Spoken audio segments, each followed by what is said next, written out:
Hi, I'm Lindsay Grice. I'm a real estate agent at Deacon and Hoover Real Estate Advisors. I've been an agent for about 3 years. I've been full-time for the last year.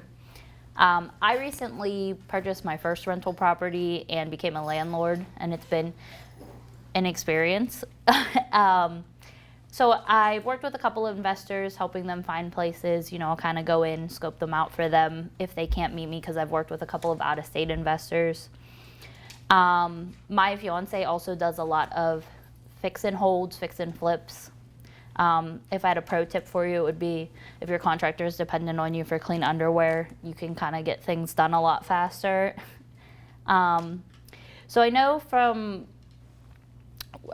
working with investors and talking to Alex that my experience is a lot of times I'll get with an investor and they really don't have any direction.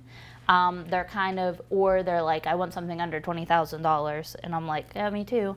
But they just really don't have, a set idea of what they're looking for, what they want to do. And I think that it's really good to establish sort of a baseline for where you want to take your business and where you want to go. So I started working with Alex because Alex has a ton of experience, and I tend to learn through mistakes, and I'd like to not do that whenever so much money is involved.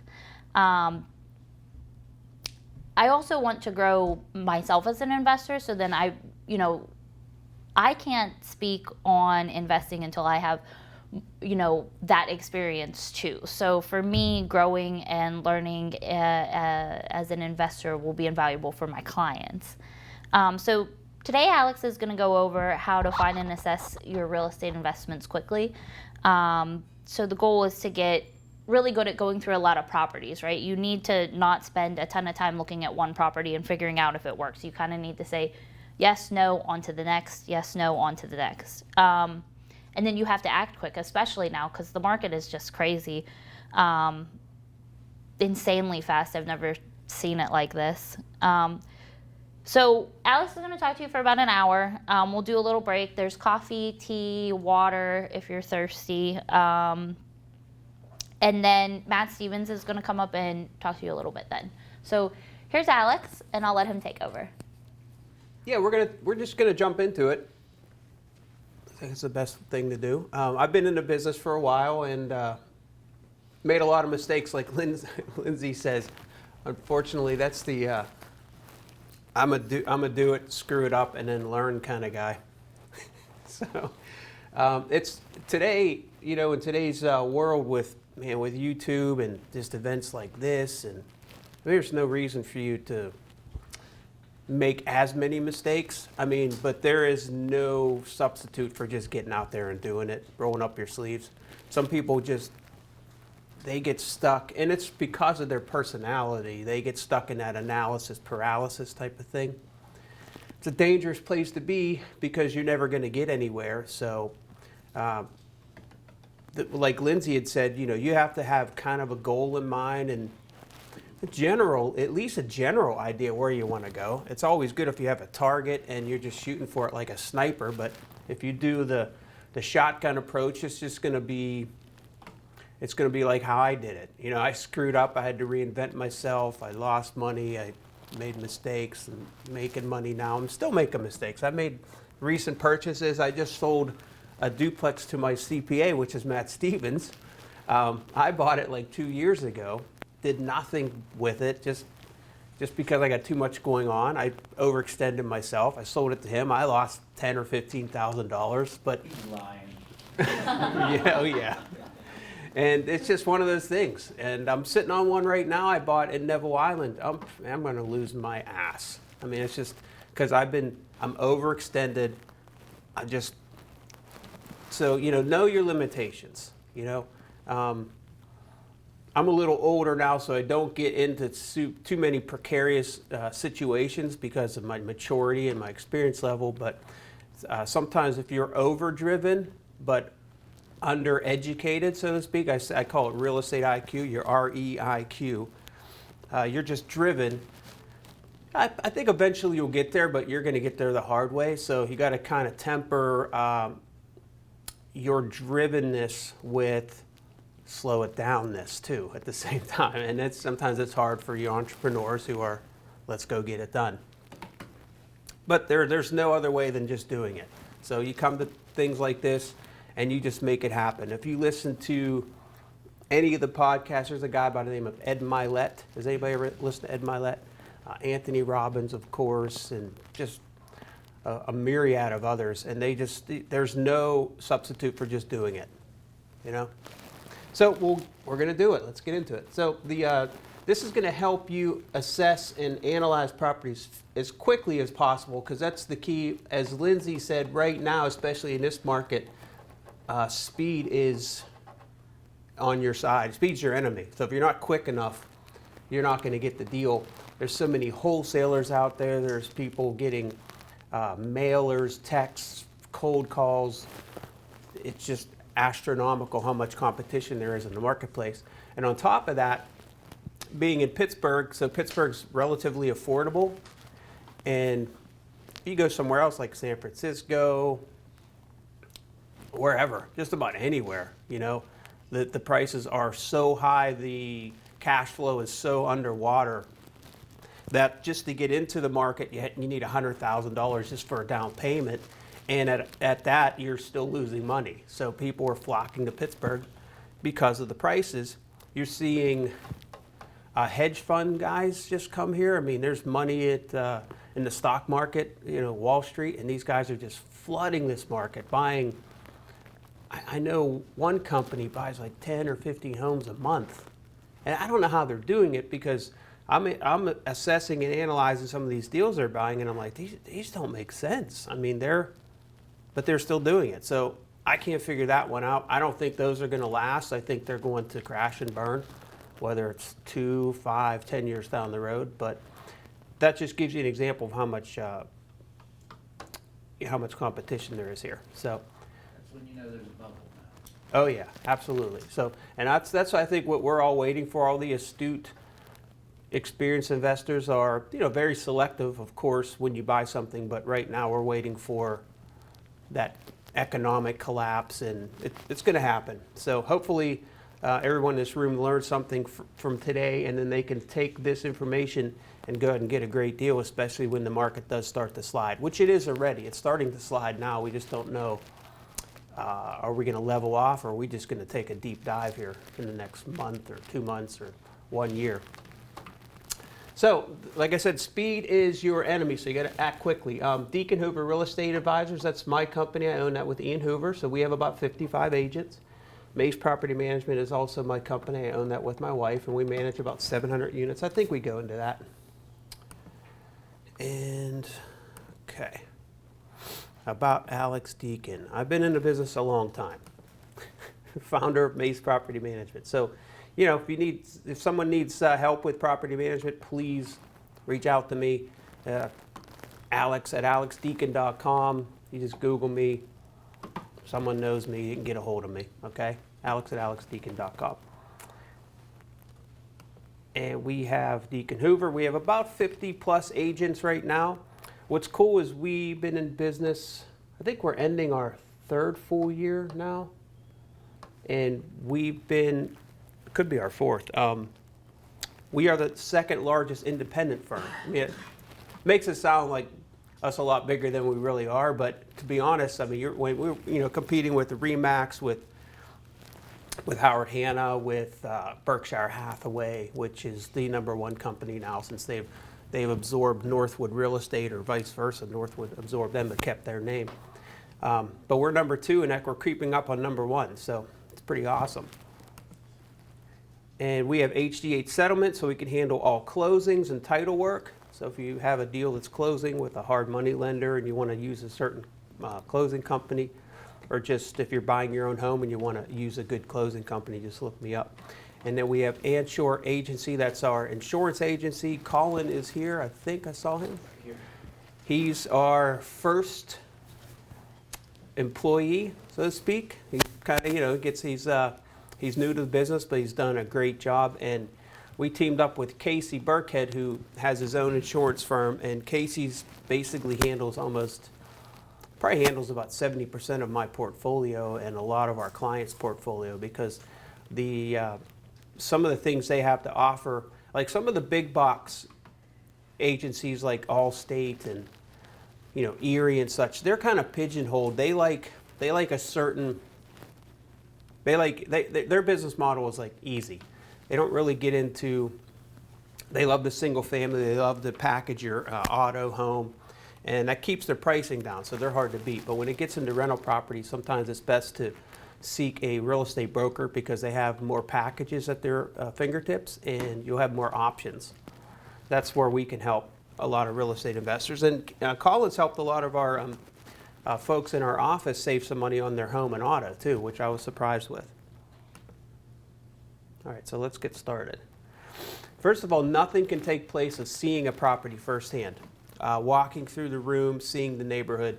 So the first thing all investors need to understand is they need to get a really good grasp of their real estate market. They need to learn the market like the back of their hand. And the only way to do that is with time. It's just going to take a lot of time. I just get nauseous sometimes with how many properties I look at on a daily basis. It's just like, you know, for me, it's something I've done so many times and put so many hours in, but that's the only way to do it. You have to get on there, look at pictures. You're going to have to dissect what's selling, what's not selling. You're going to have to compare apples to apples. So, you know, it sounds easy, but knowing a red apple from a delicious apple to a gala apple, there's a difference. You know, apples to apples, and then there are specific apples. And you have to know that in order to assess these properties. Because, you know, one small mistake can cost you or can turn a positive cash flow into a negative cash flow. Okay, and that's okay as long as you do a couple of those. You're going to make mistakes, but you don't want to just continually make negative cash flow mistakes. Then you get into a huge negative cash flow, and then you get into financial problems. So, and if there's any questions at any point, just raise your hand. Yes, sir. So yeah, question on that one. So like, it seems like nowadays, like the hot thing to do is like invest like out of state, and a lot of these kind of people are like not even going and seeing the properties or having other people go see the properties. So I was curious what your take is on that, as far as like, you know, maybe trusting some real estate agent that you only talked to one time, going and looking at properties for you rather than seeing it yourself. Yeah, I would never ever do that. Yeah, it's so hard to find. First of all, there are 8,000-ish real estate agents in Western PA. 8,000. It's way too many. Probably 1,000 eke out a living, but that means 7,000 don't. So if you pick one of those 7,000, you're picking probably an agent who doesn't know the market very well. You know, so yeah, and then out of the 1,000 left over, there's maybe 100 that really know something about investing. There's maybe a handful, 50 or less, that really know the investment market in this area. So and then you got to find one that's hardworking, ethical, you know, and it's hard to find that good team member. So I would never trust. I don't buy out of state, and I know real estate somewhat, and I don't buy out of state because I just don't have the trust in a team member that. Yeah, but no, there's a lot of that. That's the hedge fund money I was talking about. Those guys are coming in. We had a couple actually in our office. They basically make an offer. The market was so ridiculously hot 2 months ago, so they make an offer full price, and we just want 10 days to do due diligence, and then they send out a contractor who comes and looks at the property. This happened on Dwayne's property. So it's a nice home. It's just a weird location. Right next door is a house that needs to be torn down, so it's kind of not appealing from the eye. But the house itself, my contractor friend of ours did a great job. So these hedge funds guys are just looking at the sheer numbers. So they sent out a contractor, and then within 10 days they terminated because the house just didn't fit their needs. It was a complete waste of my client's time, and I would never accept another offer like that again. You know, because they just basically tied up the home for 10 days so they could send someone out to tell them that this property is not a good value based on the exact location. So nothing can take place of seeing the property firsthand, but sometimes you don't have that option. But you're going to need to get to know the neighborhood and be able to do these Google Street Views and at least get to navigate that way through your laptop. So once you get to know the neighborhoods, you can navigate through a lot of different assessments quickly without ever leaving your house. If you want to invest in real estate, time is always the enemy. We talked about that.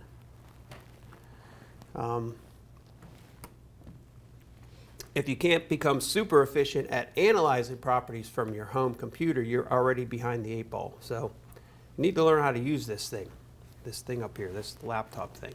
How much of that do you think is knowing the neighborhoods and knowing the streets? They're hand in hand. I think you need to be super efficient with this tool, right? And the internet and knowing which sites to use and such.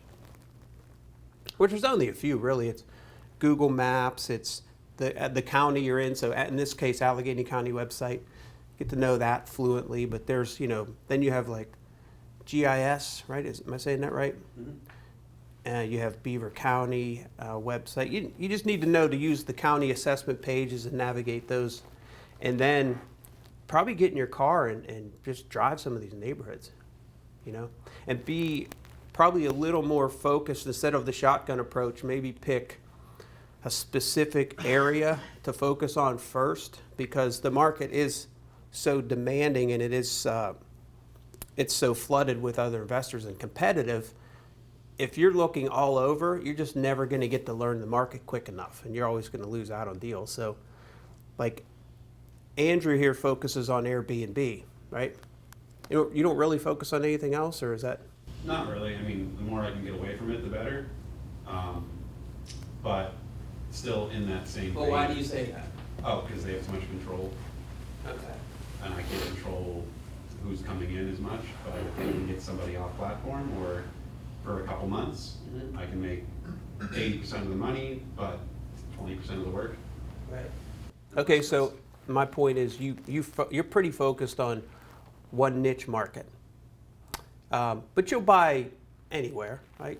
Well, I don't want to say anywhere, but you'll buy in a certain radius of downtown Pittsburgh, right? Right, and the way I actually learned neighborhoods is I would literally just show up and work from my laptop at a coffee shop in the neighborhood, Mm-hmm. and take phone calls, walking the streets, and talk to locals. And Okay. if I didn't learn enough that day, I'd come back a week later and just kind of enjoy walking around and see if I liked it or not. That's awesome.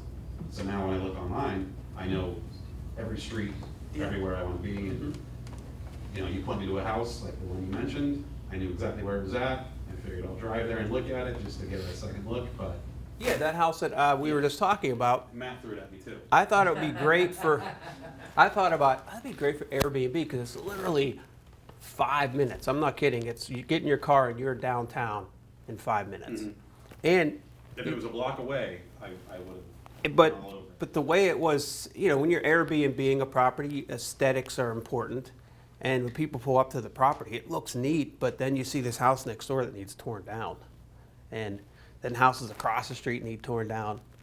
And it's a good opportunity potentially, because you can acquire the house to the right, through Allegheny County's program of blighted properties. You could probably get that property and such. But you got to remember, you're going to have to tear it down. So you have to look at those costs, maybe get the county to tear it down for you. And then you could purchase properties across the street.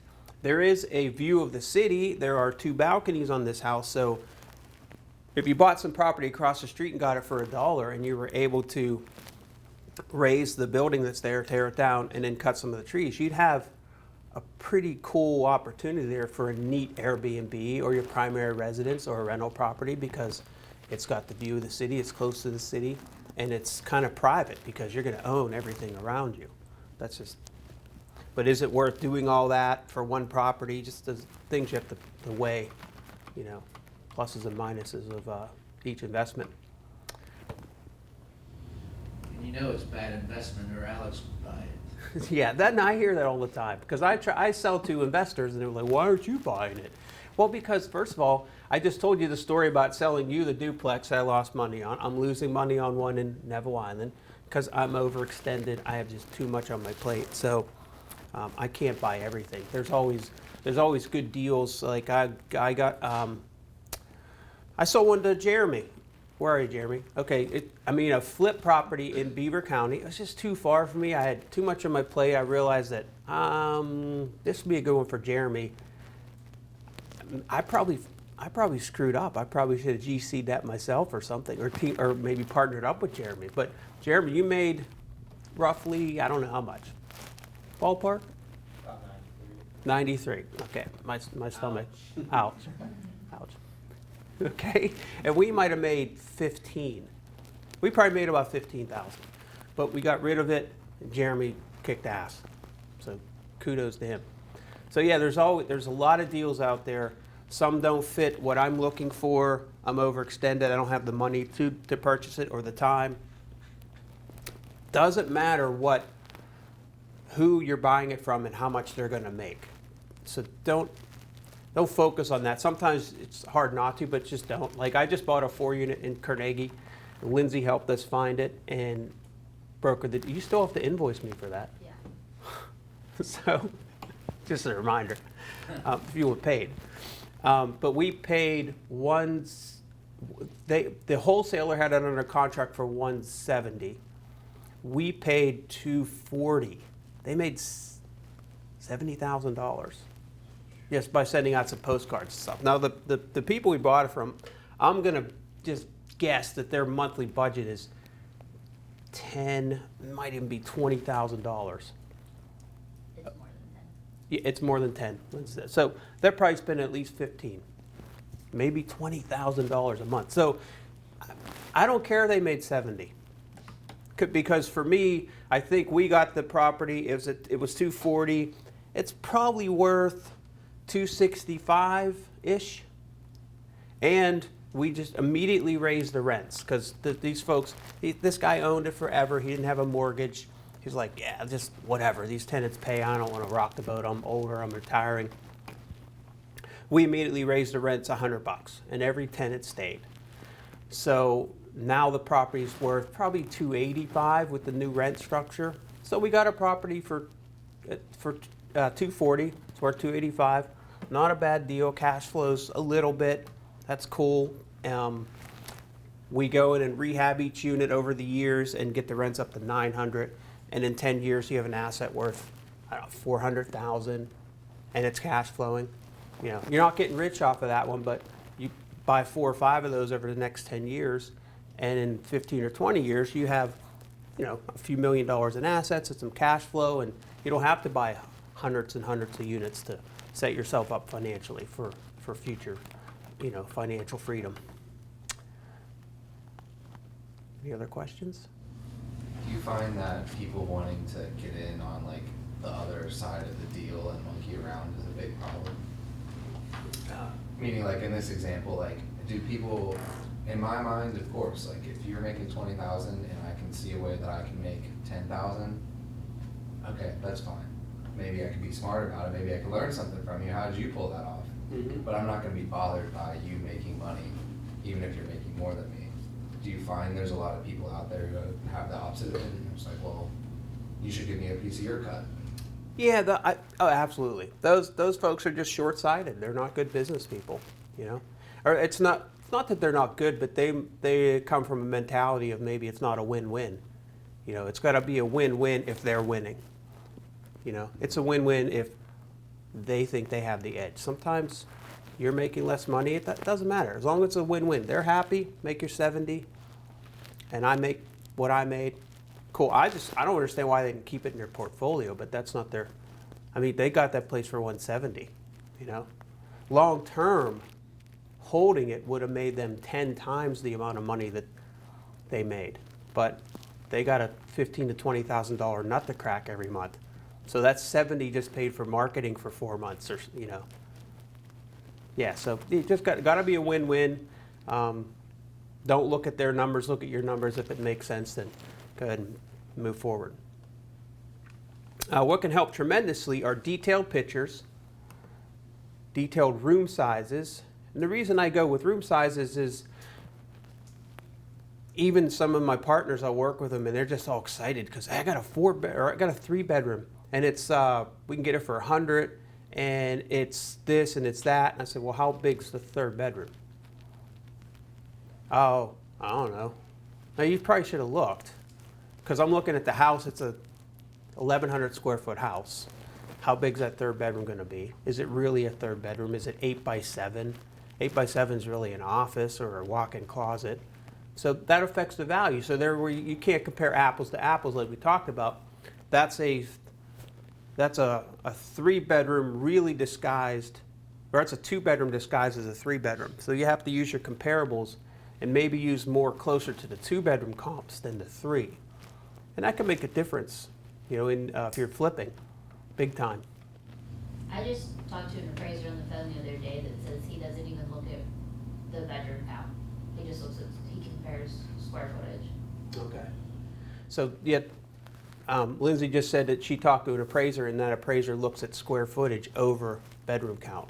So now that's just one appraiser's opinion. I think a combination of both is probably wiser as an investor. You have to look at both square footage and bedroom count. Detailed room sizes, description of the property.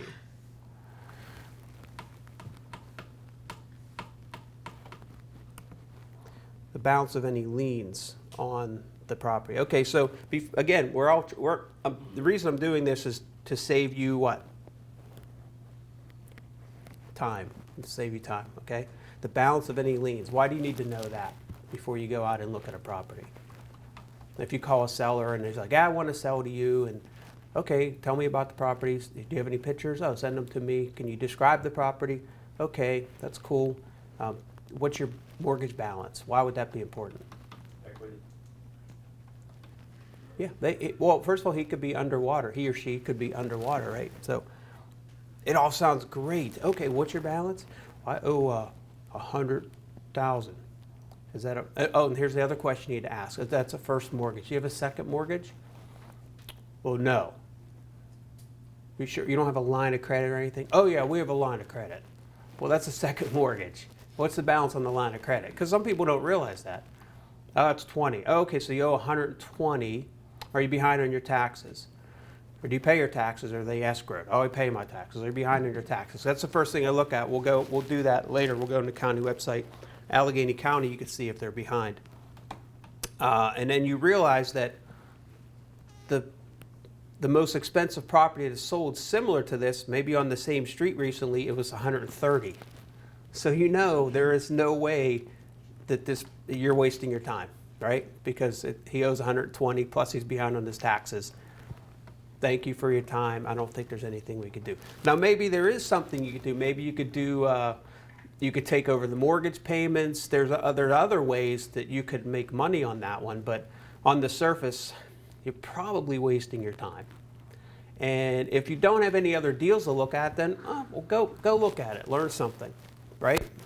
But if you're looking at 10 deals a day and you're buying a couple properties a month and you have time as a factor in your life, you cannot afford to get in your car and go look at this, because you're going to just be frustrated.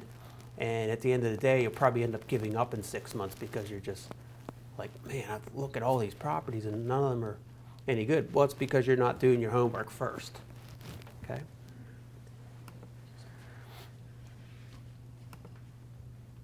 So having all this information would make the procedure much easier, but unfortunately, you rarely get good, accurate information from anyone. You know, especially a home seller, because they kind of see things a little differently. They have they do have a hidden agenda here, and that's to make as much money as possible. And you know, some people have an emotional attachment to their home, and you know, they just see things through rose-colored glasses. So you rarely get all the good information without going out and seeing it for yourself. The address, the asking price, back taxes, total of all liens. Why is that important? We talked about that. How many bedrooms? We talked about that. And you know, why bedroom count is important, but it also isn't. How many bathrooms? That's important. But you know what?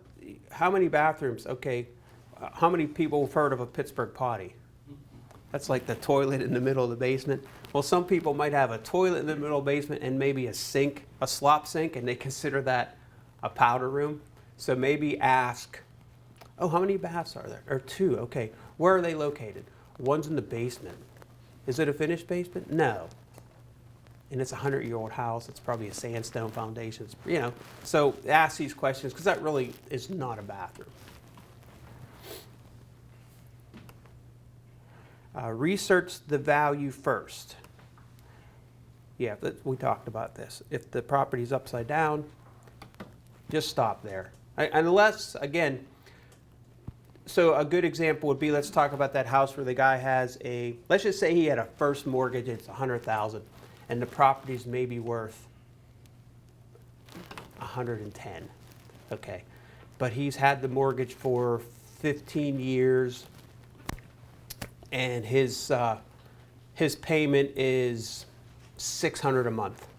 And that's in taxes and everything. So if he's motivated enough, so moving out of the area, I don't want to just let this go back to foreclosure. I don't want that on my credit. Well, how about this, Mr. Seller? I'll come and take a look at it, and I will take over your payments, $600 a month, and allow me to rent it out, and in 2 years, I'll pay you $100,000. Okay? So that 100 in 2 years, he might only owe 90. So he's right, because every month you're paying off the principal balance. It gets him out of making that payment every month. And then you have a property that you can rent out for $1,100. So if you find the right ingredients to a deal, there could be a deal there too with no risk, virtually no risk on your part, unless the property needs $20,000 worth of work, then you want to reconsider that. But if it only needs carpet and paint and you can get $1,100 and just give him no money down, just take over his payments, I would do those deals. Because you're going to get paid back in a year-ish, right? Get your money back. And there's no risk if for some reason it turns sour, you say, hey, you know what? Here's the property back. I tried. Sorry.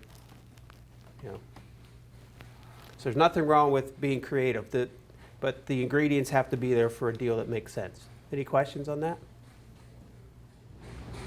Can you run those numbers for me again?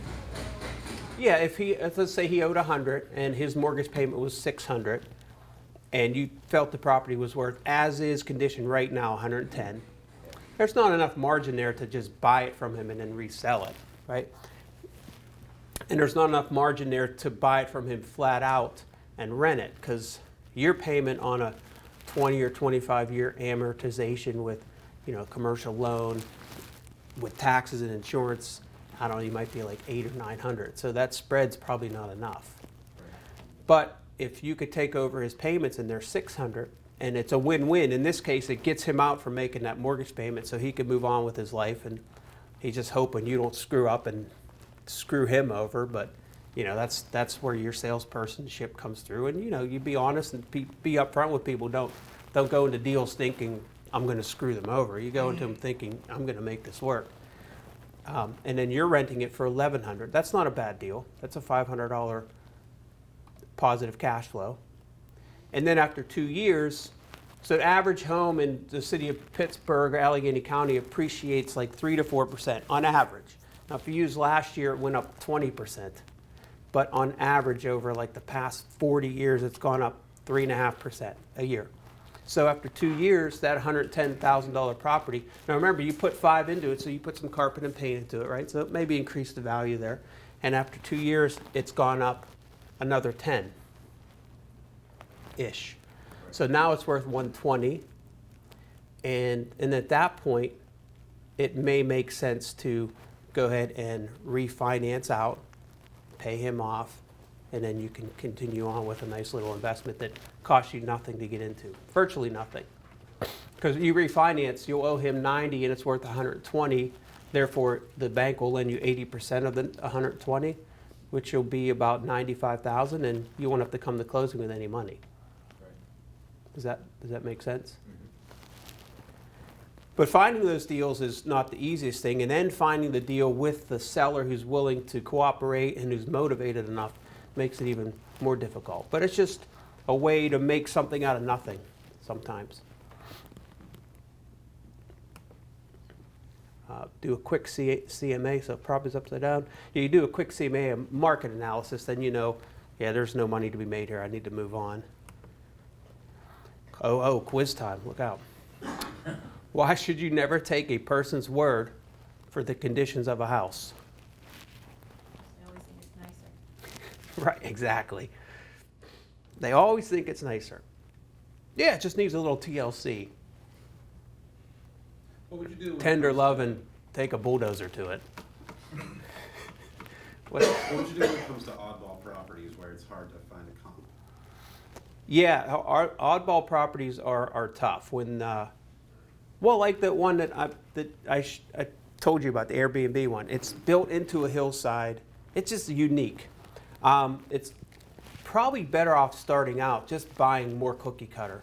You know, it's going to be, like I said, focus on area, the style of house you want. Do you want single family or duplexes? Don't be looking at commercial. Don't look at Airbnb. Don't look at vacant land. Focus on specific areas and style of home.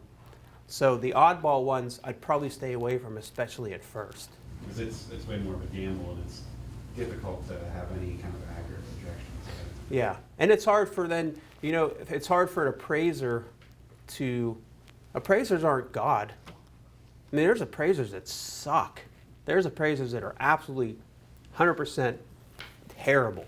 There are real estate agents, 100% absolutely horrible. So something that's odd and just out of the ordinary, it's going to be more difficult to find comparable sales for that appraiser and coming up with a value. I mean, you could literally get 10 appraisals on one house and they'd all be a different value.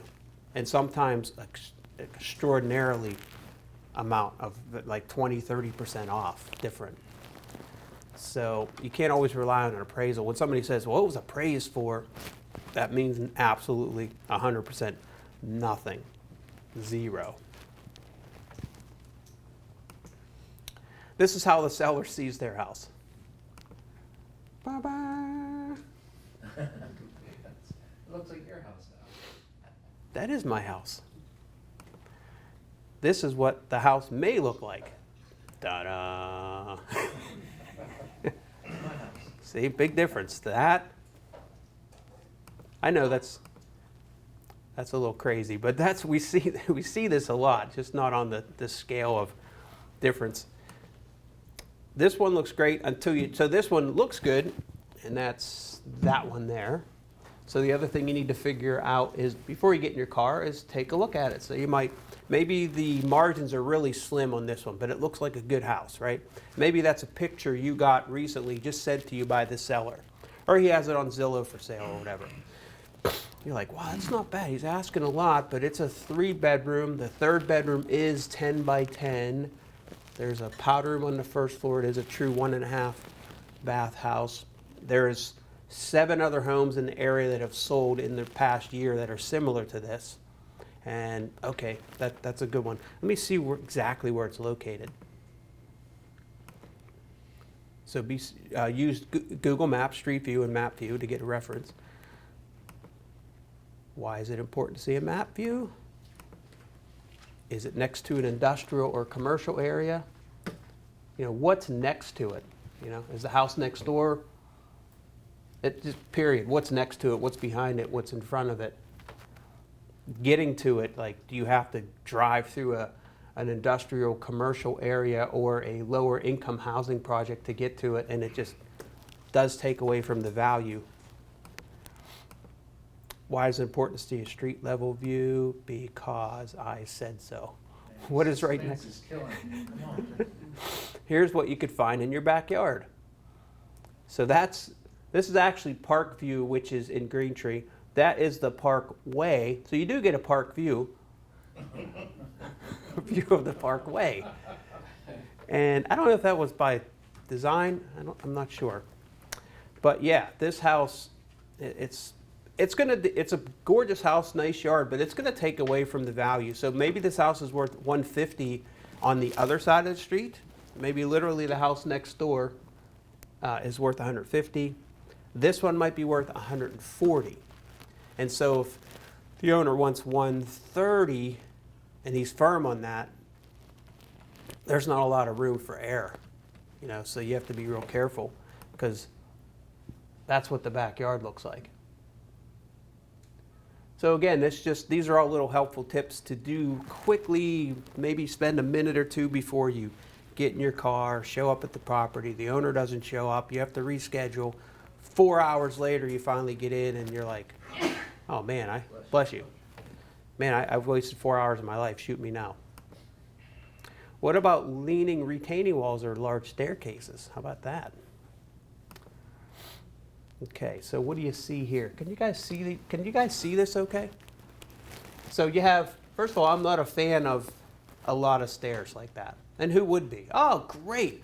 I can't wait to move in. So when we bring in furniture and groceries that, we'll have like Glenn Campbell. Was he the runner for the Houston? Glenn Campbell? Earl. Yeah, Glenn Campbell's runs down the outside. Glenn Campbell. You'll have Earl Campbell sized thighs, but yeah, not too many people say, yeah, that's one of my primary, what I'm looking for when I rent or sell. I want Earl Campbell thighs, so find me something with a lot of steps. Alex, you know what address that is? That's probably, Is that Noel Avenue? that's not the one you lived in. Yeah, it looks exactly like No, because you had the big lot next door, remember, with the pool. I wasn't sure if that was it. I think that's Woodward in McKees Rocks, not that it matters. Jeremy would know, he's McKees Rock Stove Township expert. Anyway, you can see that the retaining wall on the right is absolutely in really bad shape. I don't know what that wall would cost. That might cost, you could probably patch it for $3 or $4 grand, but eventually you or the next owner is going to have to deal with that. So you have to take that into consideration when you're reselling. What are going to be some of the objections of if you're flipping it or you want to sell it in the future? There's going to be objections there, and that's only going to get worse. So if you're holding on to it long term, think about that. Man, it's a $20,000 wall. There's a gas line, a sewer line somewhere under that. Holy crap. Maybe I should stay away from that one. So it's not always stay away from them. I'm just saying, just take that in consideration. The one on the left is a lot nicer, so perhaps the one on the left has off-street parking in the back, and it's a little more appealing. That wall looks like it has life left on it, so it might be something that you can pursue, do a little more research on. Other things to ask yourself. Does the property have a garage, off-street parking? Does it have the ability to add a garage? So that a house with steps like that could still work for you if there's added value that you can add a garage or off-street parking. The county, this is the Allegheny County website, the map view. It's not 100% accurate, but it does show the lot dimensions, and that's important.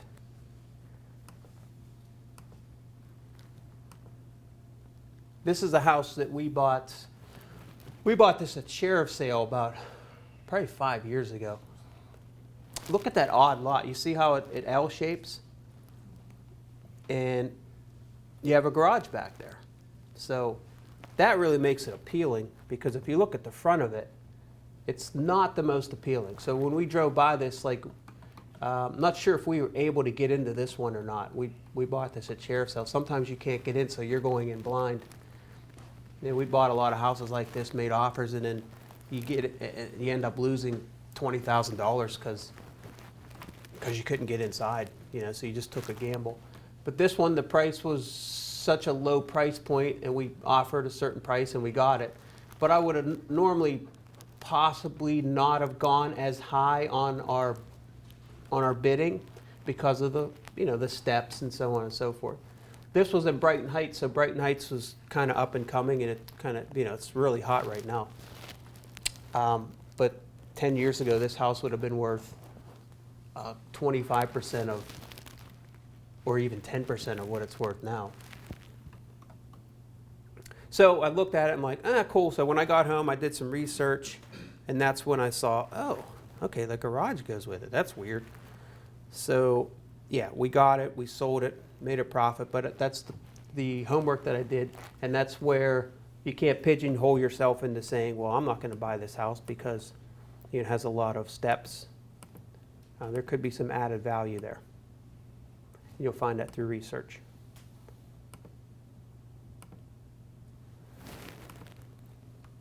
This is another property. This is my daughter's property.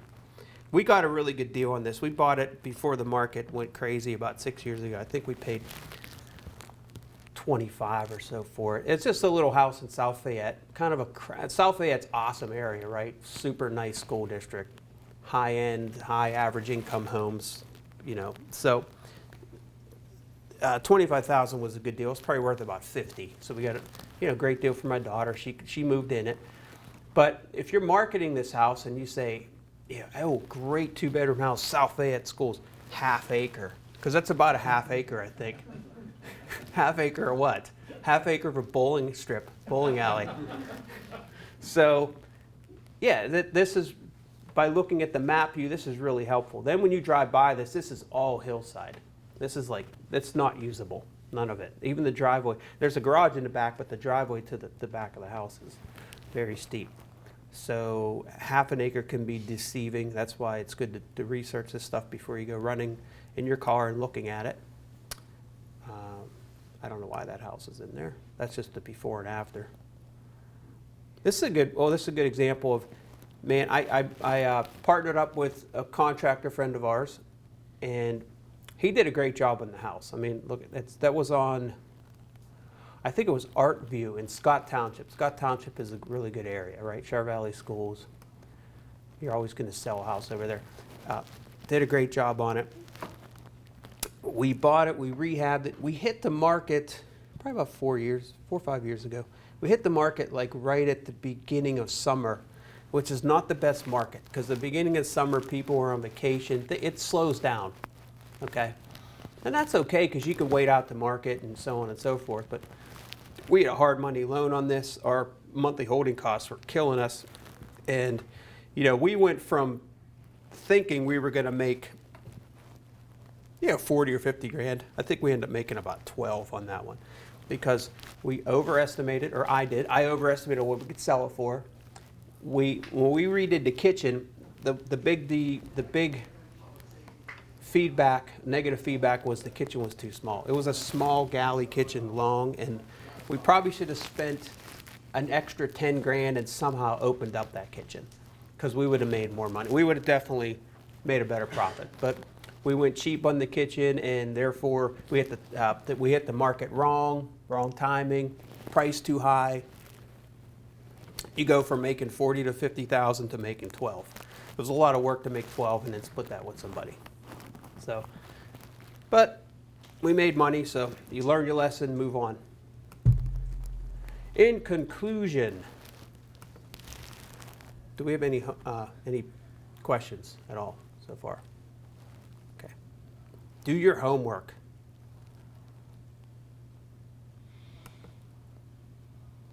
If you think it's a deal, spend 50.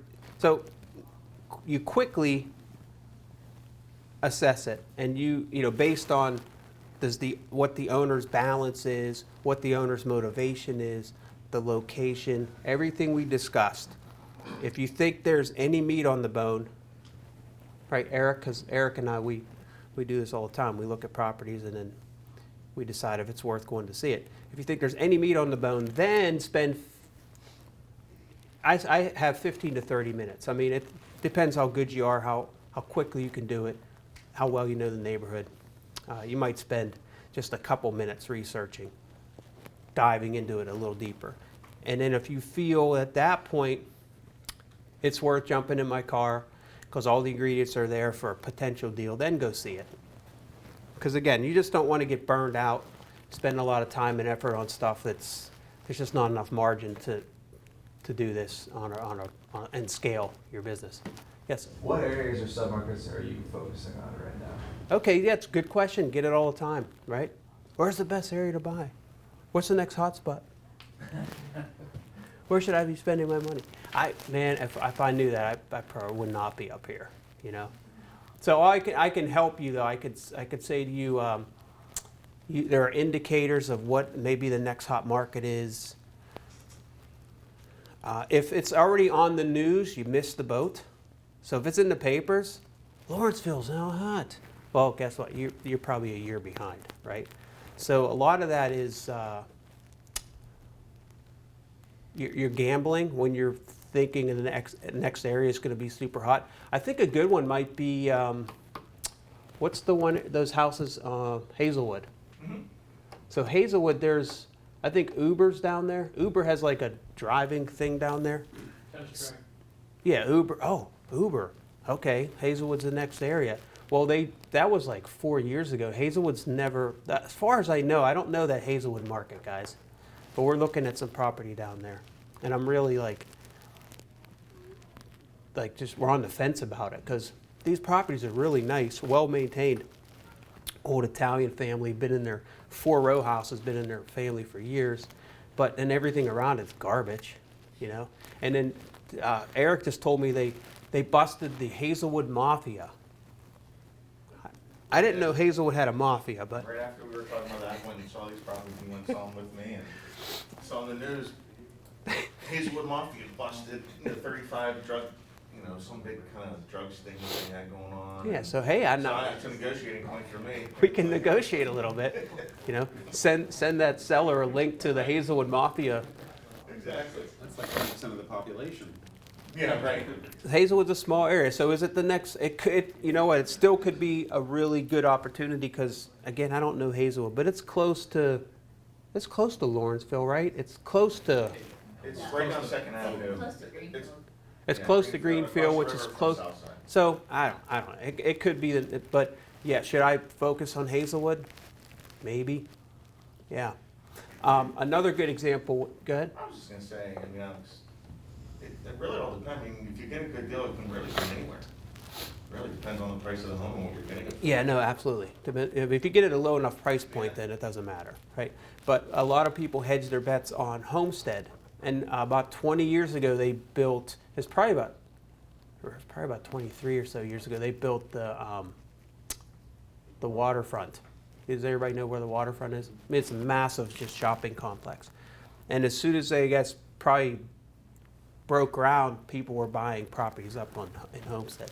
And Homestead was crap for 20 years.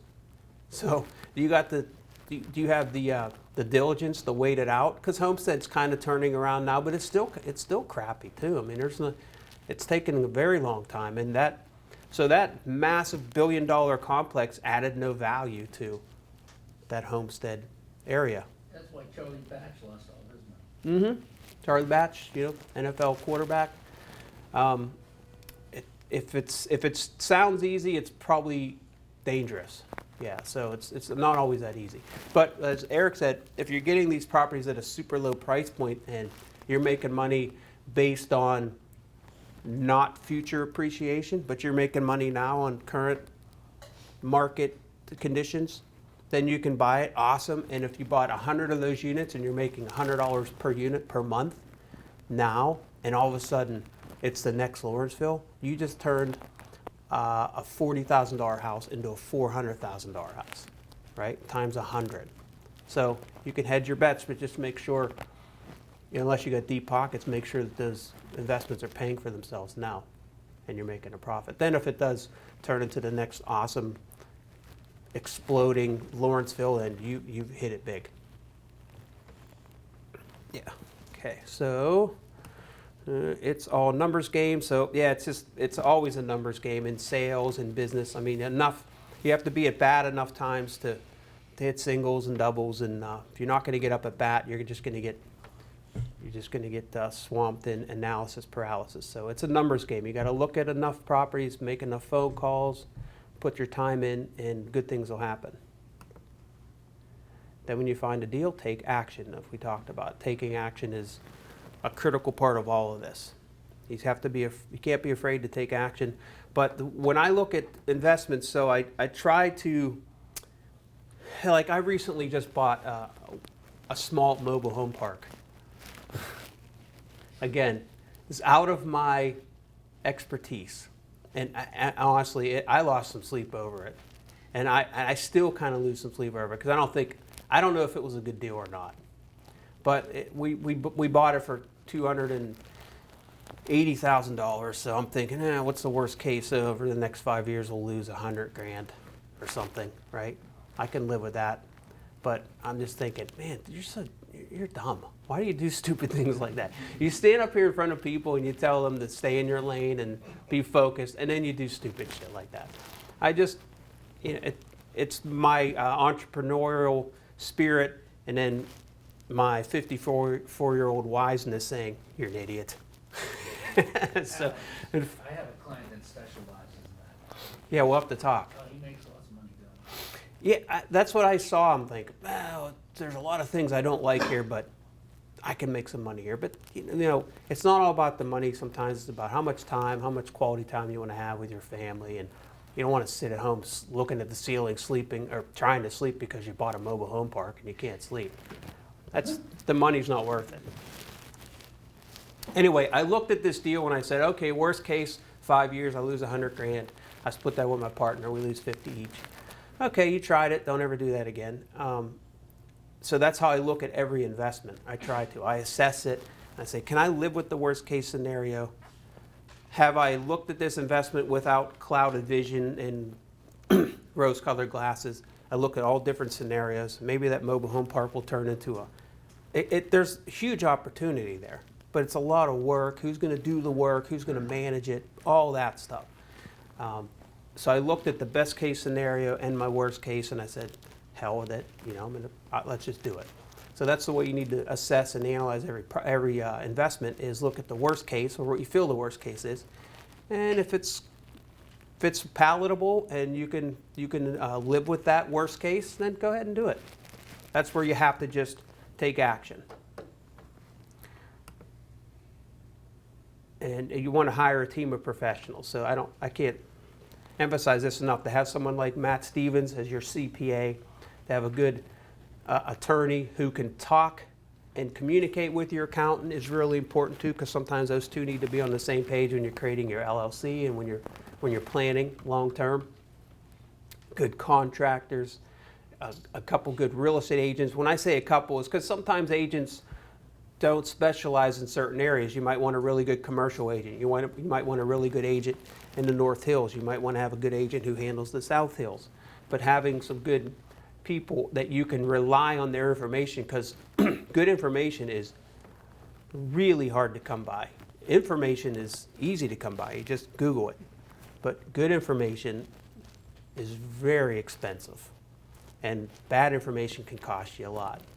Right? So knowing what good and bad is the hard part, especially when you're new. You don't know what good information is. You don't know what bad information is. So that's just going to come with raising your real estate IQ and over time. But having some good consultants and mentors and professionals on your side is invaluable. Speaking of professional help, Deacon Hoover Real Estate. Give us a call. Give us a try. We have 55 agents. Probably 35 are agents.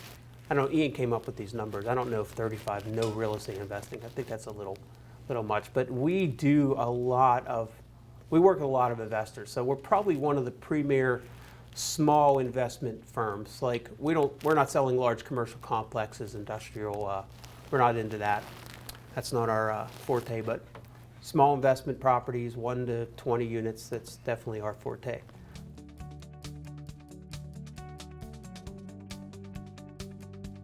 Well, today we're going to talk about some fun things, taxes. Everybody loves taxes. What we're going to try to hit on is some of the tax laws that changed for 2021, and then we can talk about some of the Biden proposals that are being thrown around. And then we can talk about some of the items that affect real estate investors and real estate professionals. But I want to start out by saying the past 18 months has been the worst years of my professional career. In 30 years of being a CPA, the past 18 months has been horrible. And I'm going to try to give you an analogy from a real estate person's perspective. Now, but before we start that, let's remember that it's September 11th, and remember those who passed away, not only in New York, but around the globe, protecting our freedoms and allowing us to be here making money as a capitalist. So I try to talk to my kids about it every year so that they they remember and they don't forget. So let's keep them in our memories and our prayers today. So the worst 18 months of my professional career. Typically, as a CPA, you're used to a new tax law and tax law changes, every presidential administration. So maybe every 4 years or 8 years. The past 4 years, we've had like a tax law change every single year. And there has been 3 in the past 18 months. And the big one at the end of 2017 when Trump passed his tax law. So basically we've had 4 major tax law changes in 4 years. And it's hard enough to learn all those tax law changes and apply them to your clients. But the worst one was the last one was right in the middle of tax season. And how do you have half your tax returns done and they tell you they changed the law. So half the taxes that you just prepared, you have to change. And you're in the middle of tax season and you have to learn a new tax law. So there's just not enough hours in the day to try to keep up on all these things. So most people have gotten past COVID and they think, COVID's over and we're back to normal business-wise. Not for your CPAs, not for your accountants, not for your tax preparers. We are still trying to catch up and dig out from all the changes that were thrown our way. Lawyers, the law doesn't really change that much for them, but the tax law is changing constantly. So please, give your tax professionals a break, and understand also that your costs are going to go up because it costs a lot of money to try to keep up on all these things. And the analogy I want to share with you is, imagine that you had 8 row houses that you wanted to rehab, and you're going to do it over the next 4 years. You're going to do the first unit the first year, second unit the second year, the third year the third unit, and then you're going to do the last 4 in the last year. So you have a code, a building code, whether it's plumbing or electrical, whether, and you're following that code, and you do that first unit under that first code. And then all of a sudden they change all the codes, the plumbing code, the electrical code, and now you have to learn all that new code, and you're going to do the second one, the second unit, the second year under all that new code.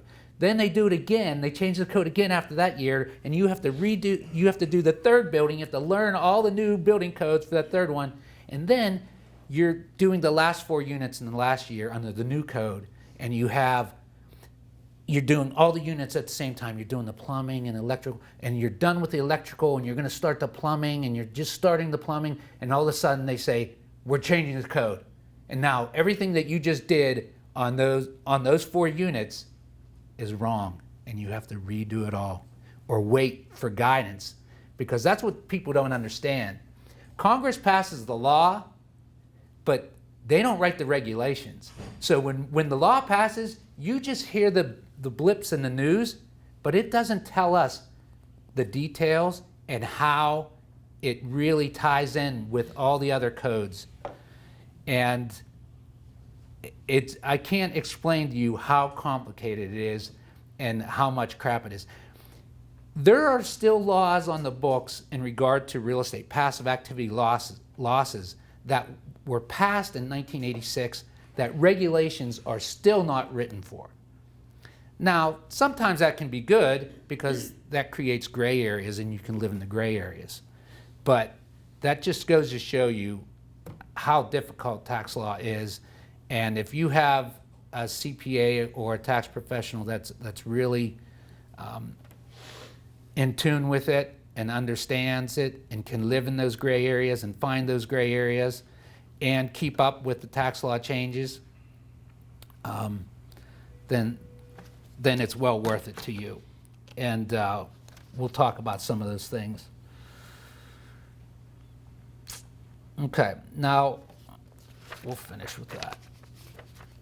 So the last tax law that changed or that passed was the American Rescue Plan Act, and that was in March. And the one before that was at the end of 2020, and that was called the Consolidated Appropriations Act. Now, what that did for a lot of people is it allowed people that received unemployment comp to exclude $10,200 of unemployment comp, so it became non-taxable. And that was one of those changes that came halfway through tax season. So a lot of people we had already filed taxes for, and all of a sudden they end up having $10,200 worth of non-taxable income that they would get a refund on. Something else they did is they allowed, if you didn't itemize, you were able to move $300 of charitable contributions and write it off on the front page. So even if you didn't itemize, you got that deduction. Now, what's happening for this year, it's going up to $600. So that's a benefit. This is an important one for business people, is they changed the meals and entertainment deduction. Before, well, I'll say meals, not entertainment. Entertainment it used to be 50% deductible, now it's 0% deductible. But they changed it for the meals. Now the meals are going to be 100% deductible because they want to promote people going to restaurants. So through the end of 2022, you're allowed to deduct your business meals 100%, but no entertainment. So the joke goes, you can go to dinner, but you're not allowed to have fun. So.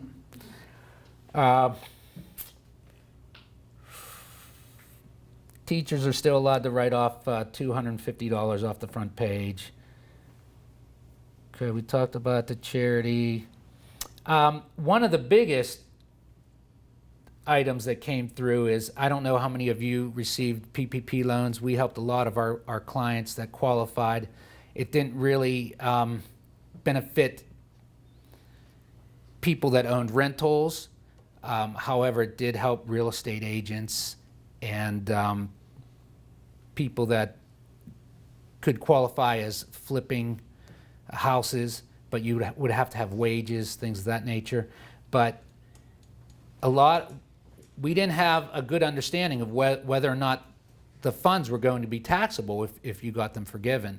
And that was the biggest part of the tax law changes. They came out and Congress said, if you get that PPP loan forgiven, it will not be taxable to you.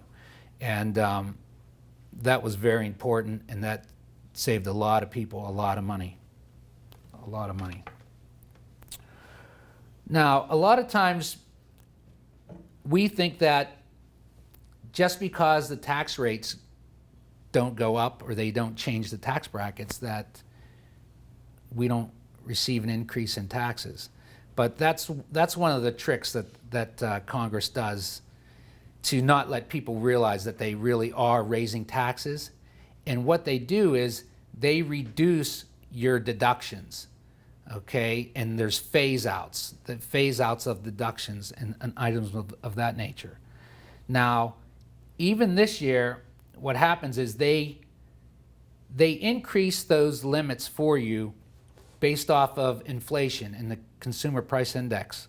So you may think that you're getting an increase in the deductions, but in fact, the way they changed the way that they're going to calculate the consumer price index so that you're really not going to get the full benefit of the inflation adjustment. So you're actually going to be paying more in taxes just based off the fact that you're not getting the same amount of deductions that you normally would have.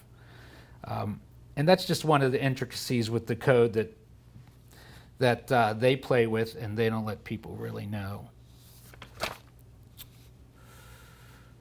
Okay, traditional IRAs, I always encourage my clients to invest and save for the future.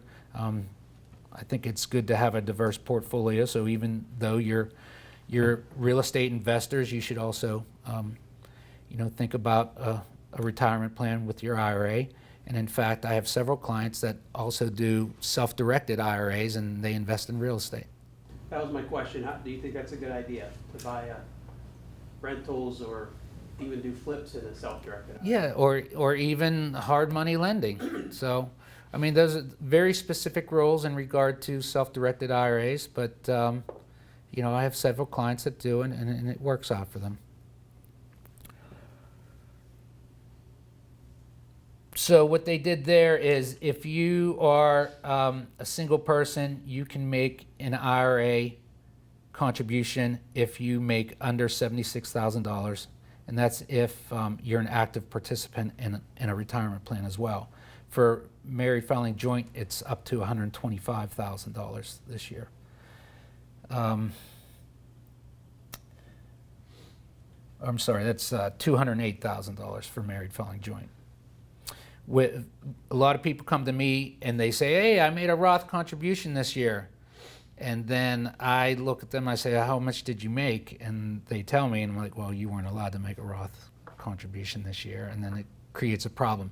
So I always recommend, before you make your IRA contribution, wait until you meet with your tax professional and he can tell you how much you're actually allowed to put in. The phase out last year was, for a single person, was like, it started at $125,000. This year, it phases out at $140,000. So if you're under $140,000, you can make a Roth IRA. But if you're over $140,000, you're not allowed to. And married filing joint's $208,000. So just be careful about that. Quick question. Sure. That 140, is it the same that you can combine your income and LLC together for filing taxes? Well, it depends on the type of LLC it is, but if the LLC flows onto your tax return and you have other income, yeah, it's that combined. Should be 140? It has to be below 140. Before or after taxes, sorry? Before taxes. Matt, I have a question. If you contribute Roth, but you find out you made too much, can you switch to traditional and still keep the investment gains, or? If I don't think you'd qualify to do the traditional. Because there's income limits on that. Yeah, because there's income limits on that. There's other things you can do. If you know what your income is going to be next year, you could treat that contribution for next year without having to take it out. You'd have to pay a 6% penalty for the current year to push it to the next year. But okay. Last year, we had a lot of clients, because of COVID, they took distributions out of the retirement plan. And I actually wish I would have saw more clients do this and take advantage of this. If it was COVID related, like if you were receiving unemployment or you needed the money for real estate investment, you could forego paying the 10% penalty. And basically, you know, if you have a good CPA, you can say it was COVID related. You can get around to say it was COVID related, because it was very vague as far as what they said COVID related meant. Also, what they allowed you to do is pay it back within 3 years, and then you wouldn't have to pay the tax on it at all. So you could basically get interest-free money for 3 years and not pay any tax or penalty on it, and put it back in your IRA. Now, they might extend that for 2021. So if that opportunity comes up, you could have a source of free money. Okay, and of course we had the CARES Act provisions. All of them expired in 2020, and that was like the extra unemployment money that people were receiving, the extra $600. Something that I actually took advantage of is that they allowed employers to pay for their employees' student loans. So, and it would be tax-free to the employee. And a lot of younger people struggle with their student loans and student loan interest. And this was a very good provision. And it actually allows an employer to pay $5,200 their employees' student loans. And also you can do it to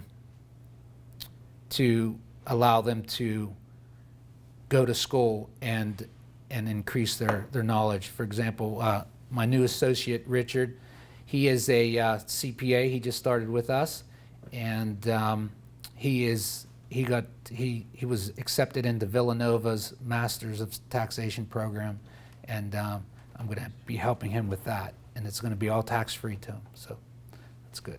Well, 5250 of it. It's going to be tax-free. So, if you have employees, that's something good to do. Another thing that I encourage my clients to do is to utilize your HSA. That's a health savings account. So if you have a high deductible health plan, take advantage of that and put that money away. I think the limit is $3,150 for a single plan, and a family plan is I think it's like $7,000. So that's just another way to put some money away. There's no phase out for that, right? No phase out for that. Okay, let's talk about the Biden proposals. So, I'm sure that a lot of you heard that he is thinking about increasing the capital gains rate.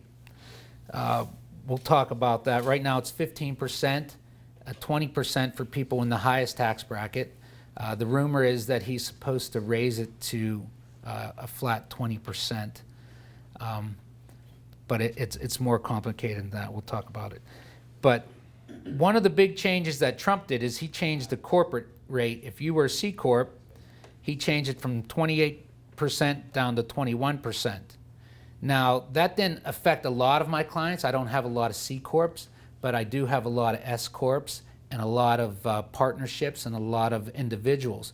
And the benefit that Trump gave to people that weren't big corporations was he came out with something called the Qualified Business Income Deduction. And if you have a business, you are allowed to deduct 20% of your net income before you pay tax on it. So if you made $100,000, you can deduct $20,000 and you only have to pay tax on $80,000 of it. Now, it's a very complicated calculation if you go above $250,000, but the point I'm trying to make is if Biden changes the corporate rate back to 28%, there's a good chance that he's probably going to eliminate that qualified business income deduction, as well as it goes away, it sunsets based off of the 2017 law. I believe it sunsets in 2025. Richard, correct me if I'm wrong. So, back to the capital gains. Everyone has been calling me, should I sell stuff? Should I sell a property now because the capital gains is going to go up? Biden's proposals, it's going to be 20% instead of 15%. That's not really what they're proposing. They're proposing that if you make over $1 million, then your rate could be either 20% or they're going to make all of your capital gains subject to ordinary income rates. So a lot of the Biden proposals are really focusing on the wealthy people making over $1 million. But the news, they just give you blurbs and you're not really going to get that. Because politicians, they like to focus on votes. So they don't want to make it look like they're going to be taxing the middle class. And as I said, they have their other secret ways of raising taxes on you without you knowing about it. Not by changing the brackets, but by reducing your deductions and things of that nature. So all these tax proposals really focus on the wealthy making over $1 million. So, for example, right now the top bracket is 37%. They're looking at changing it to 39.6, and that was actually what the rate was prior to the Trump administration. But it's really more than that, because it was 39.6, but that included an Obama tax on the wealthy, which was like 3.6%. Well, now that 3.6% is still going to be there, so it's going to be 39.6% plus 3.6%. The individual rates,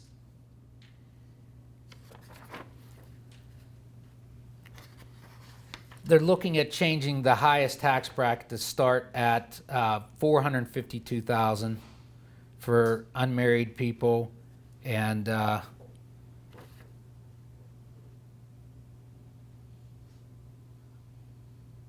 doesn't sound right. No, okay. 509 for married filing joint, and 452 for unmarried individuals. Okay, so to the capital gains, we talked about if it exceeds $1 million for married filing joint, $500,000 for single people. So if you're making over $500,000, you need to be concerned about that.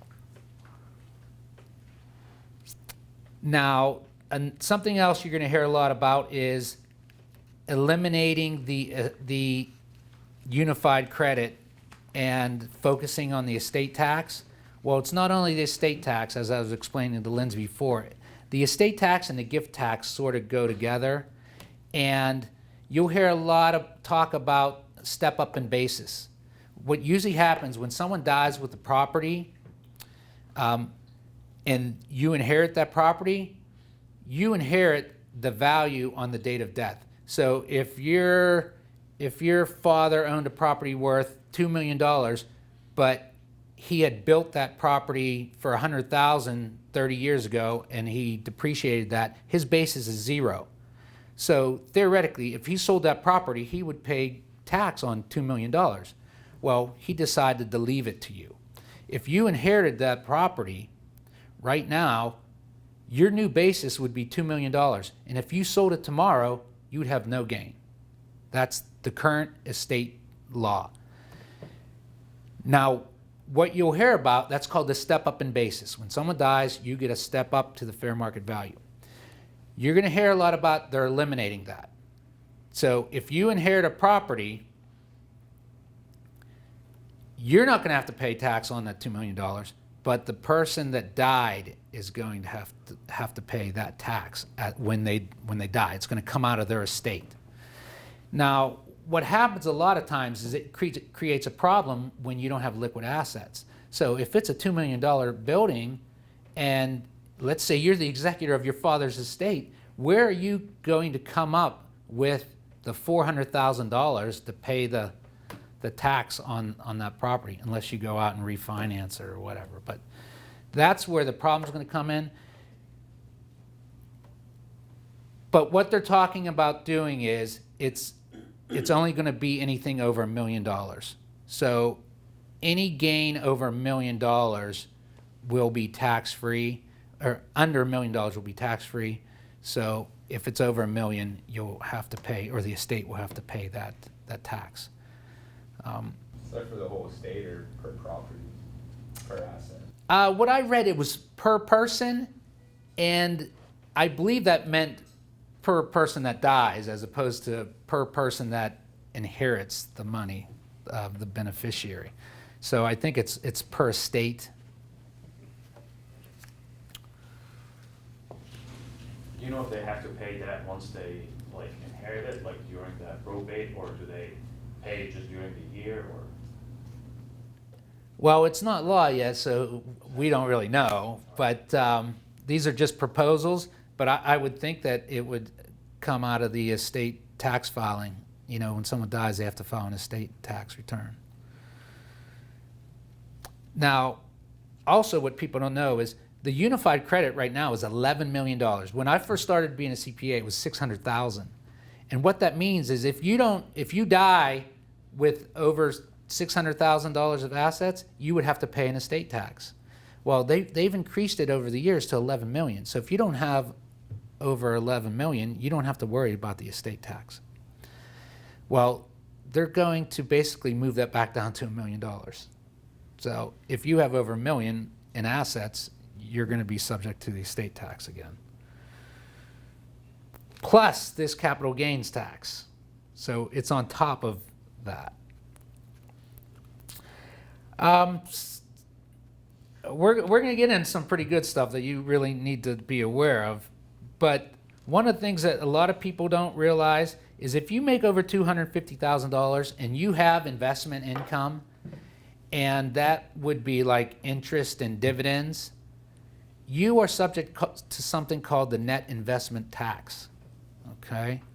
And that could include rental properties if you're in it as an investor.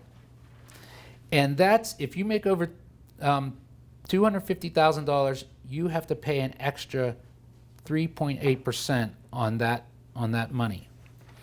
Now, typically, real estate is considered investment.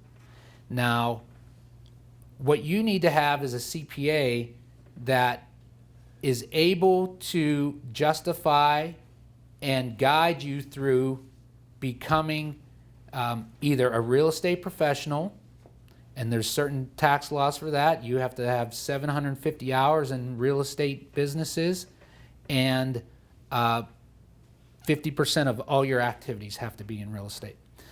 And there's also something called Section 162, which determines whether or not you're a business. And typically, real estate is considered passive activity, not really a business.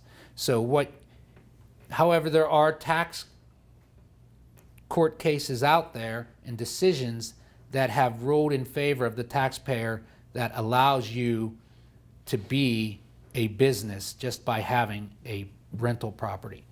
And what you need is a tax professional that understands those laws and will guide you to meet those guidelines. Now, what that would help you do is that would help you eliminate that net investment tax on your rentals. Not only on your rentals, but when you go to sell a property, you would hope to get capital gains when you sold that property. Well, if you're over 250, you're going to pay that extra 3.8% on that capital gain, unless we're able to say that you were a business. And if you were a business, all those assets that you sell are not subject to that extra tax. And I see it a lot. I see it a lot when people come to me and they had other accountants. They do not look at that. They pay the extra. The software doesn't know whether or not you're a business or if it's just a rental property.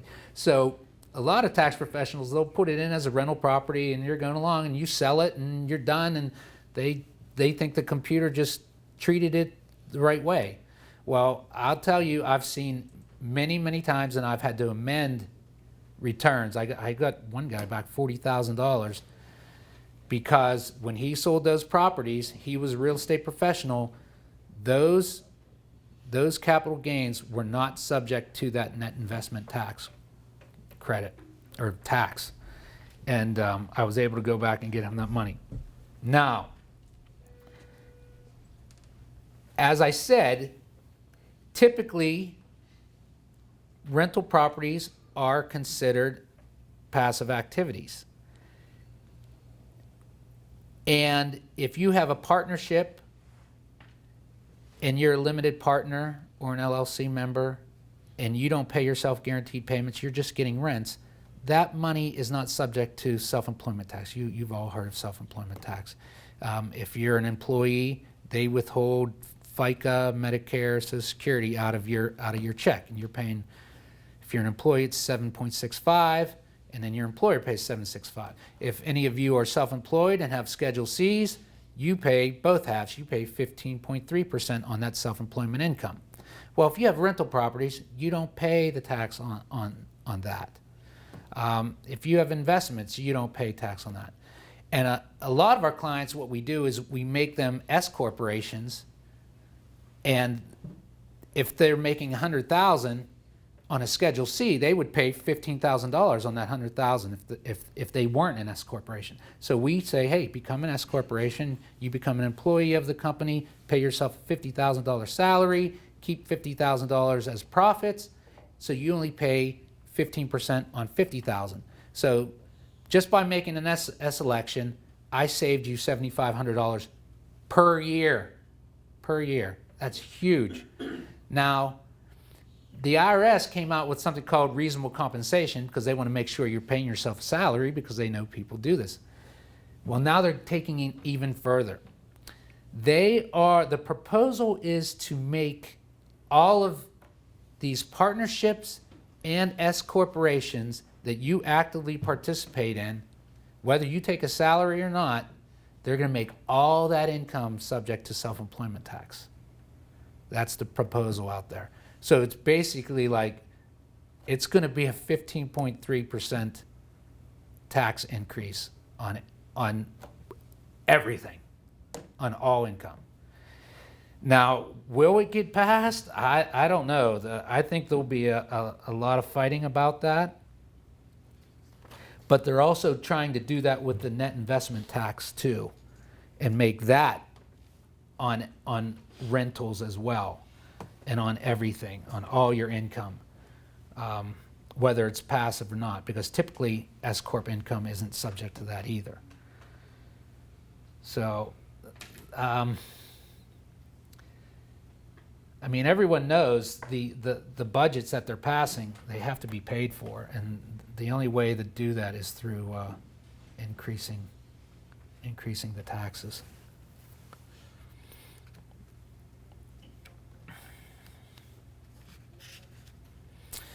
So that just basically tells you that you're really going to need a good tax professional that knows real estate. I'm sure one of the other things you've been hearing a lot about is eliminating the Section 1031 exchange, like-kind exchange. And I get a lot of questions from my real estate investors about 1031 exchange. I recently had someone do that. And what that says is if you sell a property and you have a gain of, let's say, $300,000, and you go buy another property for more than what you sold the old property for, you can roll that gain over and not have to pay tax on the $300,000. Well, the new proposal is that they're going to eliminate the like-kind exchange for any gains over $500,000. So I know a lot of people are concerned about that. If you read Bigger Pockets, you'll hear a lot of people concerned about it. But it's only going to be on gains of over $500,000. Now, you know, if you're in a market like California or New York, those $500,000 gains are a lot. But I mean, you're not going to see those a lot here in Pittsburgh, but it's just something to be aware of. Okay, I'm going to finish up by telling you about my firm and what we do for real estate investors from a tax perspective. The tax law is very specific in regard to real estate investors. And a lot of you are my clients, and I know that you know that we really dive in deep on your affairs and your transactions. And it starts with the settlement statements. And we basically scrub that settlement statement to accelerate as many costs as we can. And in fact, we came up with some new ideas currently on how to expedite expenses, startup costs, things of that nature. So there's a big difference between a current year write-off of $5,000 versus having to write that off over 27 and a half years. Also, there has been a lot of new laws in regards to repairs and regulations, or repairs, the repair regulations. And there are a lot of elections and safe harbors that you need to be aware of. And I'm telling you that most CPAs don't know this. So for example, there's something called a de minimis expense election. If you itemize your expenses And in repairs, anything under $2,500 you can expense. But if you come to me and say, I did repairs at $10,000, I'm going to capitalize and write off over 27 and a half years. But if I ask you, was it 10,000 repairs, or was it smaller items of like $1,000 here, 2,500 here, 1,300 here, then we can write the whole thing off in 1 year. So it's very important that your CPA is asking you questions, and that's what we do. We do a deep dive. We ask questions on everybody. Also, bonus depreciation.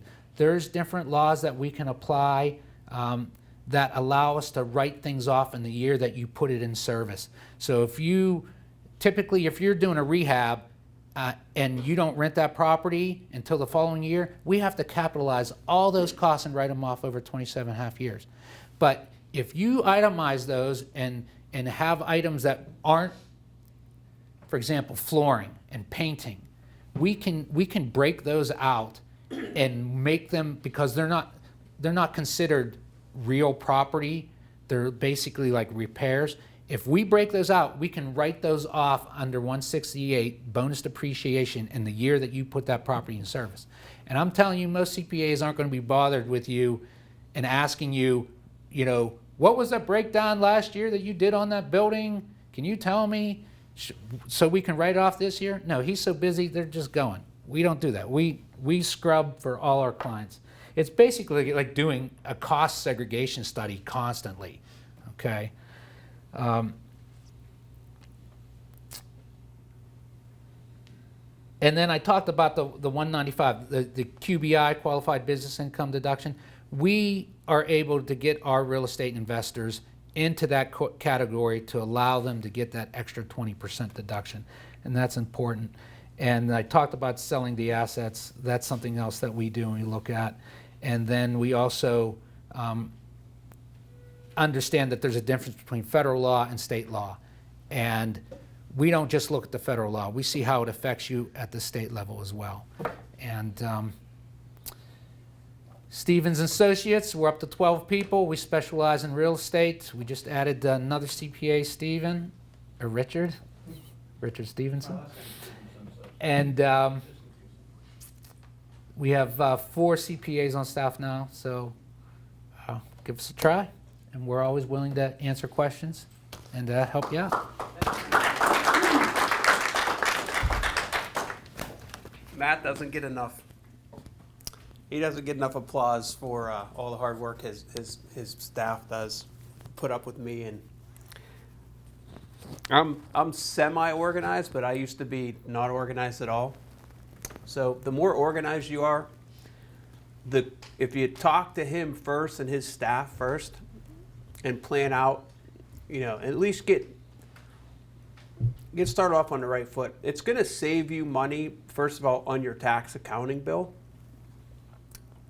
And it's going to just set the stage and that foundation for future investments. So you know what you can write off, when to write it off, and at least you have a general concept. But to try to learn all this stuff and to think that you know it, I don't even try. I really don't. I just rely on people I can trust, and that's where you need a good person on your team, because the tax side of things is absolutely critical. And the other thing you need to be concerned about is if you're getting a little too ambitious on what you write off, you're going to set off triggers to get an audit, and that's going to turn your world upside down. So you don't want to do that. You want to have your stuff organized, have people on your team who have it organized, so if you do get audited for some reason, that whole event is going to be it's just going to be a lot less stressful. Well, let me interject. People have a misconception that they'll never get audited. I want everyone to know every return gets audited. It's audited by a computer. When you file electronically, that return is audited. So don't think like, oh, I'm not going to get audited. You're being audited when you file your return. And if you file it on paper, a person's looking at it, and they're going to scan it into the computer, and you're going to get audited twice. All right. So this is kind of the fun part. We're going to do, that looks like blurry to me. Is it blurry to you guys? A little bit. I don't know how to fix that. I think Control Plus. Control pause? Control plus, okay.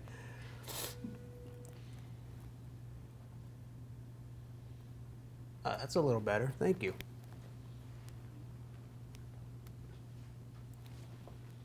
Okay, so this is is everybody familiar with this? This is the Allegheny County website. Pretty easy to use, actually.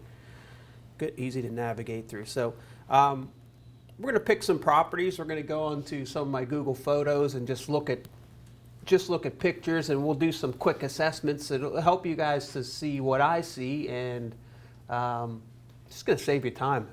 Basically, that's what this is all about, helping you guys save time and get to your end goal, which is finding a deal quickly and one that's profitable.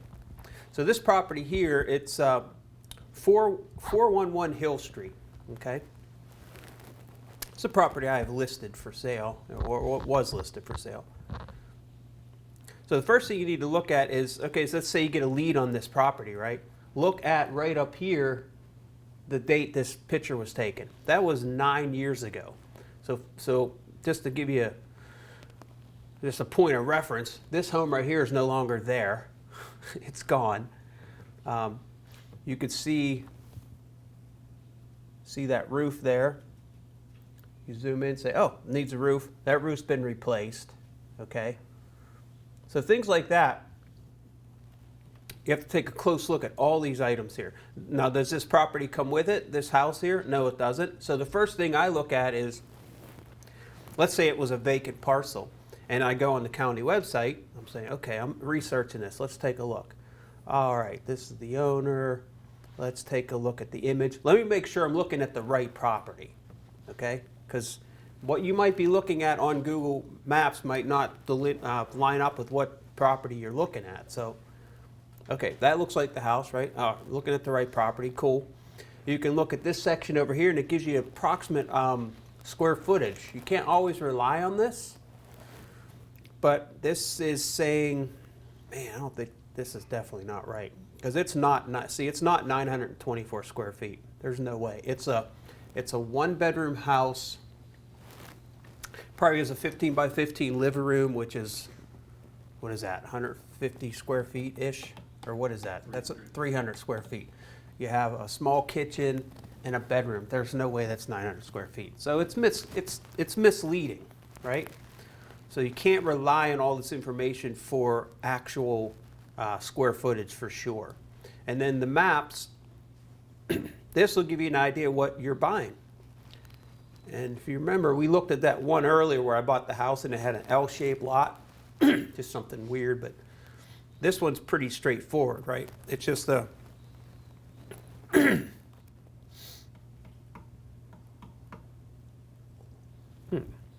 okay, that is not the correct address. It's this one. Wait a second here.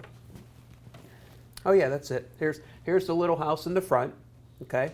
It's a duplex in the back, so it's two properties on one parcel.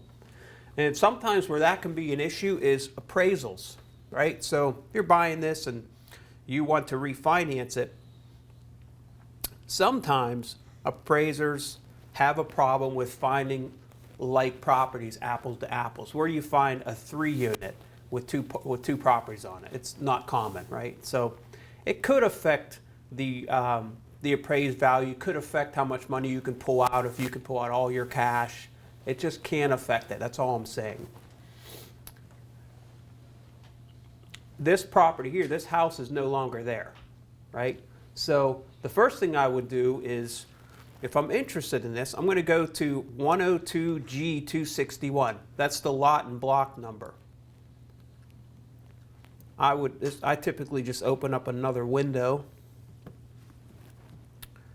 You search by parcel number instead of address. And then I already forgot what it was. 102G something? G162?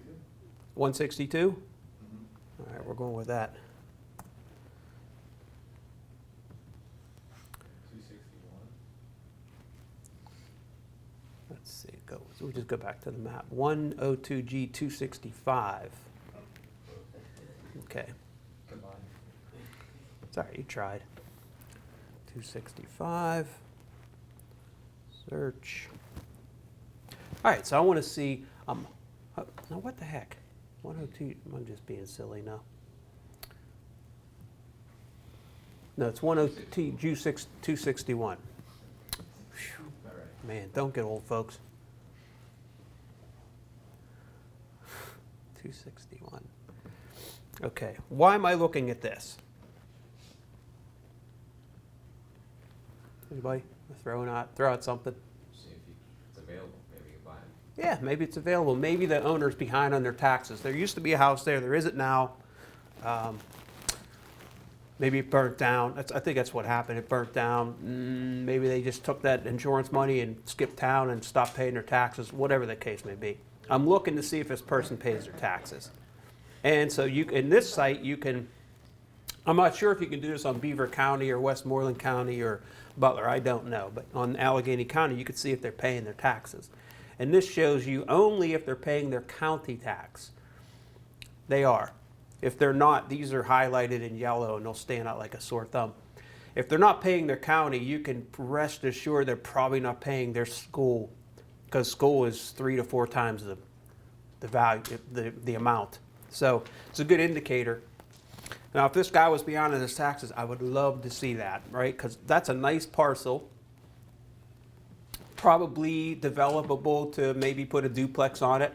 You'd have to check to see what the zoning is if you guys want to get into building new construction and such. But it's wide, it's wide enough. You could probably put a side-by-side duplex there, yada, yada, yada. This one's not behind on taxes, so I kind of not am super interested in that lot. But if I was to purchase this 411, which is right next door, that would be something I would be going after in the future.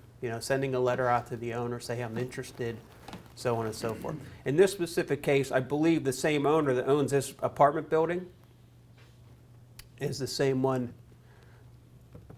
See this apartment building right here? I'm pretty sure it's the same guy that owns this because I researched this already. So just something to think about. If you're interested in buying apartments, then maybe you send in this guy a letter every 6 months. A lot of people are doing that. I get letters on a regular basis, postcards, text messages. Anybody getting text messages about like, hey, new hot deal come on the market? Or if you own property, you're getting text messages, hey, I'm looking to buy properties.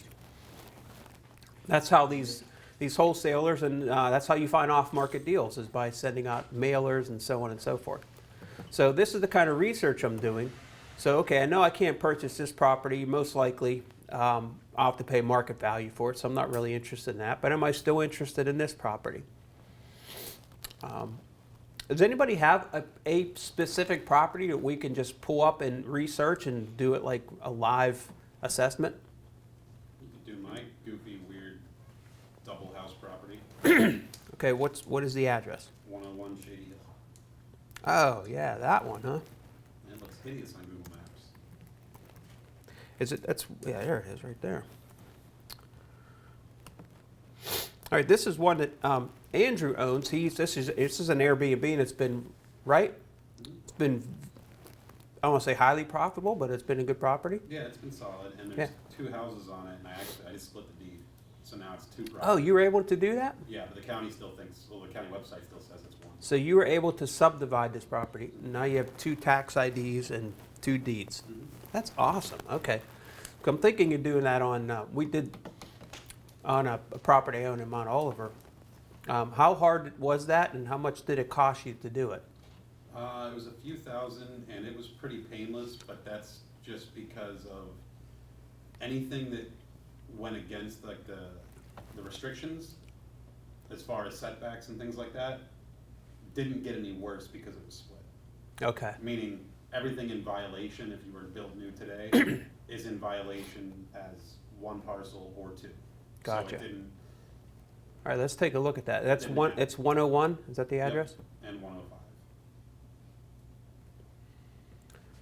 101. But right now in the county, it's still 101, right? Yeah, at least as of a week or 2 ago. Okay, new search. You just go back to by address. Then you're looking up. You have like 2 different water lines running in? Yeah, so there's 2 different sets of utilities, and the way I was able to physically configure the split, there was no easement necessary or anything. So So it was already running before, like, you didn't have to dig in and add the new water line or a new solar line, right? Nope, All right, so here's the property. Now it hasn't been split up yet. right on the website. So we'll show you what Andrew's talking about as far as like front setbacks and this and that. Oh, that shows, Oh, it does, doesn't it? weird. What the hell? It's the 186 and the 187. Okay, so it is showing up split here. So before Andrew split it, this was all one parcel. This 19 and 186 and 187 were one, meaning he got one tax bill, meaning it was one deed. He went in front of Allegheny County, and you had to hire like an engineer, an architect, or not an architect, but an engineer, right, to draw. Yeah, I don't know if it was called a survey team, I don't know what Yeah. it was exactly, but it was pretty easy and straightforward for him. Had to go in front of the county and submit this paperwork saying, hey, I want to split these up into two parcels. Yep. So now, how much did you pay for the property? A lot, 239. Okay, so 239. And he paid up for it, and this was like 4 years ago or so, right? Almost 3. 3 years ago. Now he split these parcels up. Now that single family home in this market, that might be worth $250,000. It's possible, right? And now he's got a single family with a garage, or right? Mhm. That could be worth, I don't know, 80. What are your thoughts on that? Yeah, I mean, I had an appraisal, but again, like you said earlier, appraisers can be Mhm. way off. And he didn't seem to think it would make a difference if the parcels were split or not, but it's gonna be a lot easier to comp now that they're split. Yeah, I completely disagree. And if I wanna sell one off, I Yep. could, just give me more. So you but paid how much for the one, I paid 239. and how much do you have into it? It varies, but 40. Okay, so say 280-ish.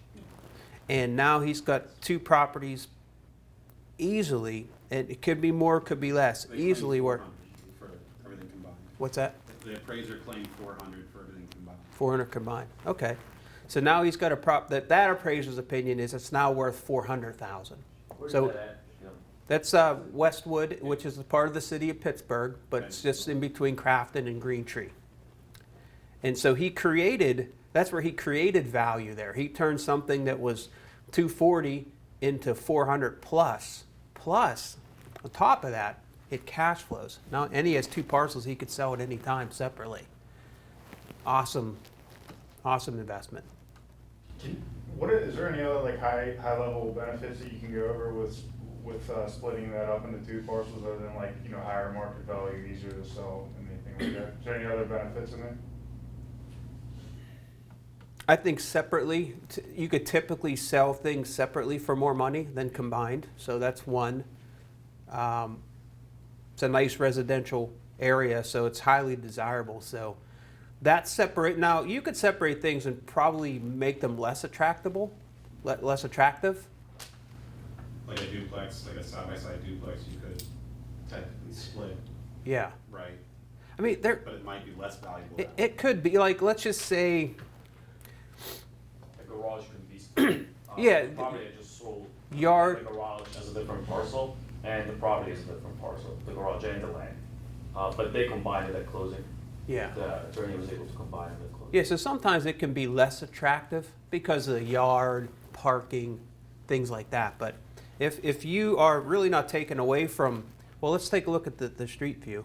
We can see that. Well, something else too, with this property, it's interesting, I don't know if I'll ever have to cross this bridge, but the big house at one point was converted to a duplex and then back to a single family. I use it as a single family, but because it was a duplex and the other house was on the deed, it was considered by the county a 3-family. And that 3-family zoning stays with each property. So now technically they're both 3 families. However, if I actually tried to add more units or something, I don't know that it would stick.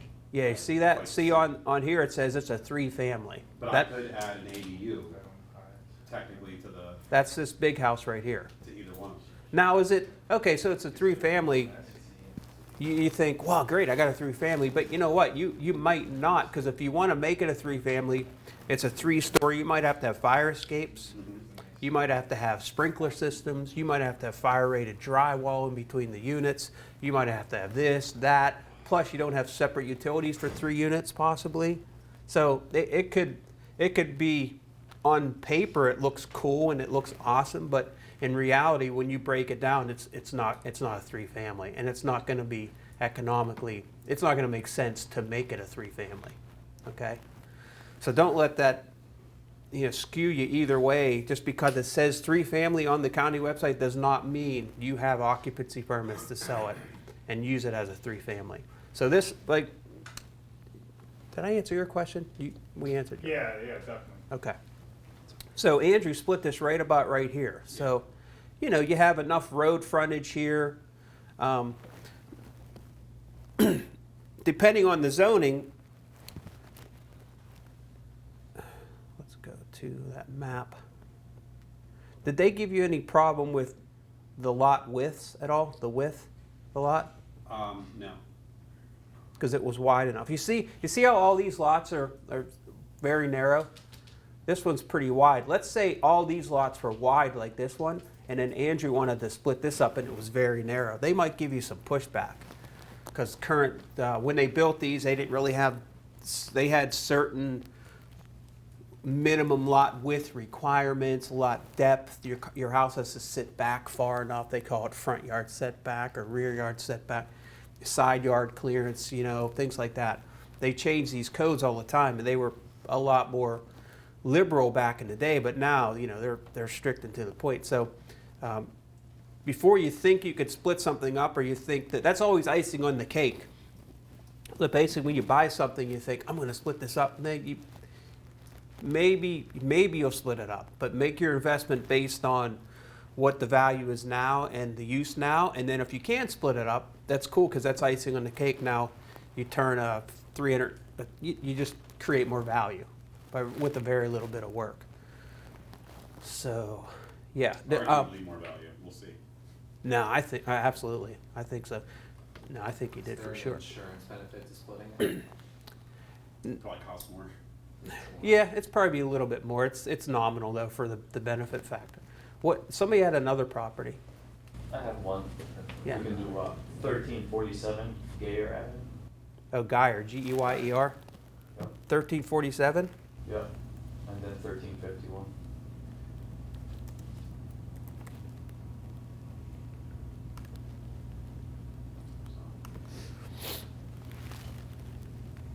Oh, this is the one that had the water issue.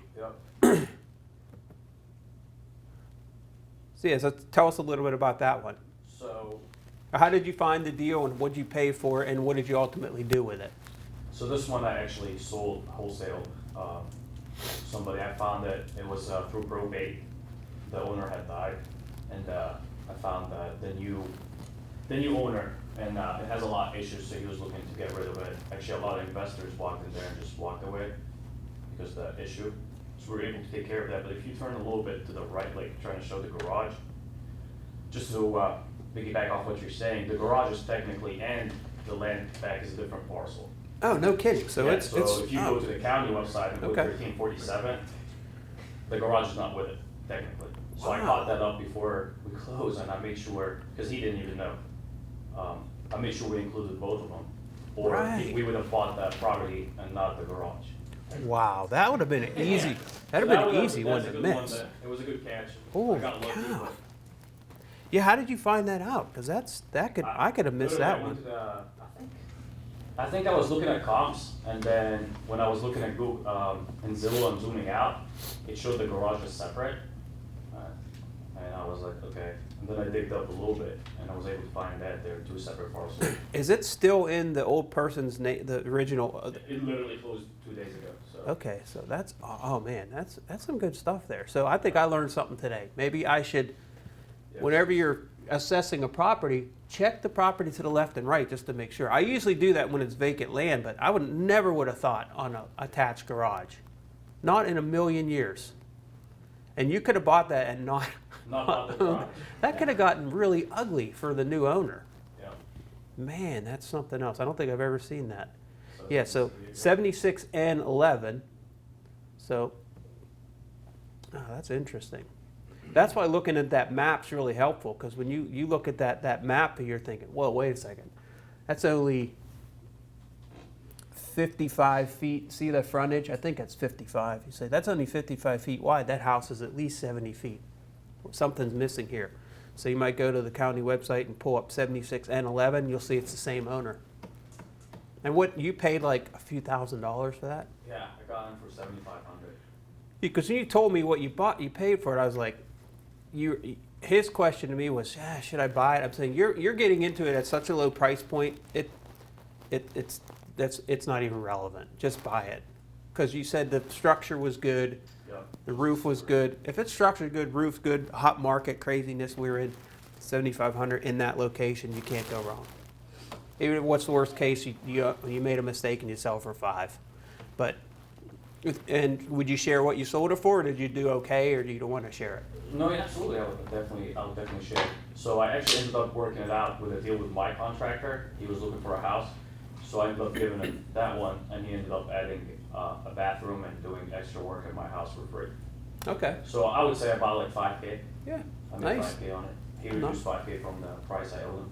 Not bad. And again, that was a win-win. And he's probably going to do quite well in that, because we'll see, Andrew. Because he can fix what it is and make money. You know, I saved money. This one was a little scary because he was telling me that basement had like a swimming pool in it. It was 15 I mean, inches of sewer. not intentional.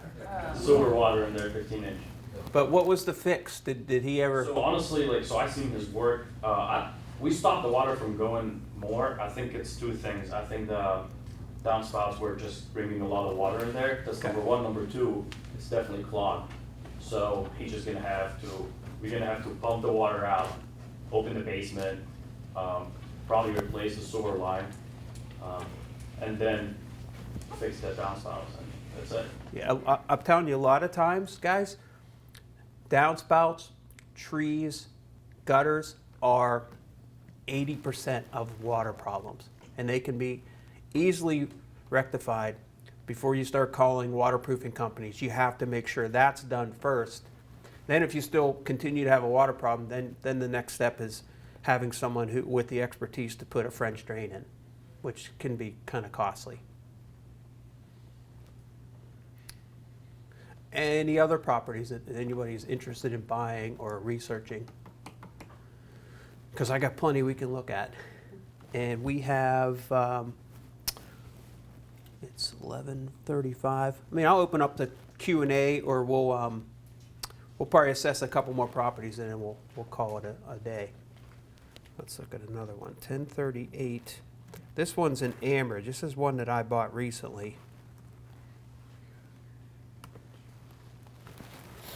Jeremy knows this market really well, so I actually relied on him to help me assess this and make an offer. And you know, I've been doing this quite a while, man, but I still rely on folks. So even though Jeremy's only 27, but going to be 28 tomorrow, he's got a wealth of knowledge.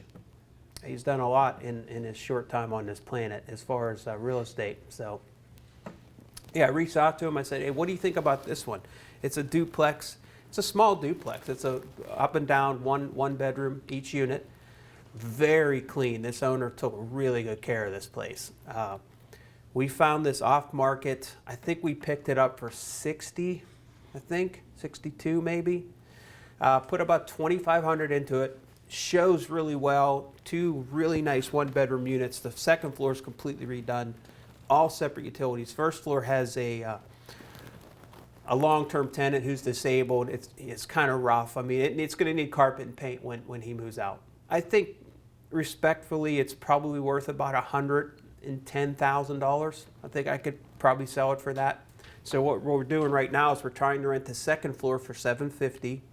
We have some interested parties in it for a tenant.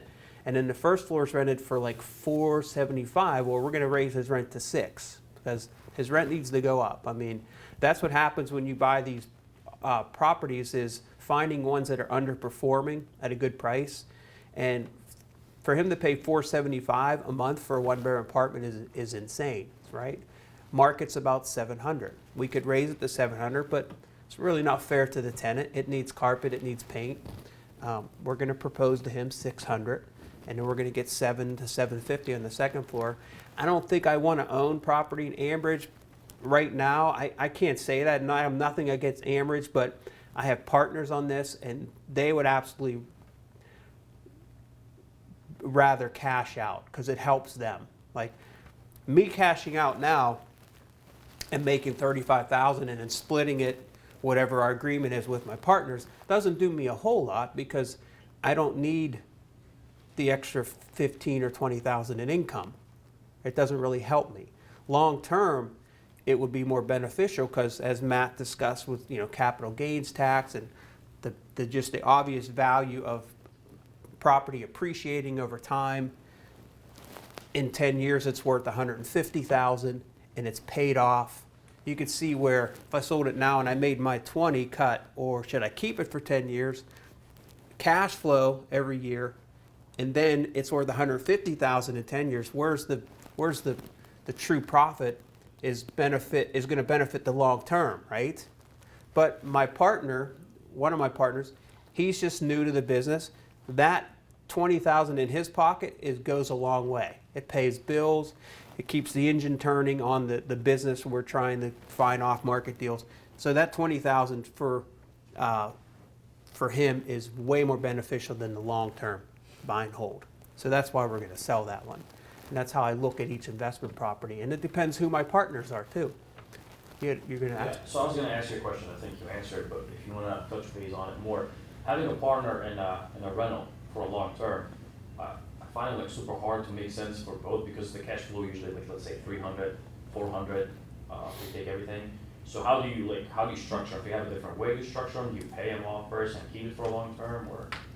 That's an option too. So if this was in a neighborhood like close to home for me, let's say it was just in Carnegie, which is my home base, I would probably buy him out. So we'd come up with what we feel is a fair value. So if we felt it was worth 110, so understand this, I'm not going to give him 110 because if we sold it for 110, it's going to sit on the market. I got holding costs. I have to pay an agent to sell it. I have to pay tax, all that stuff.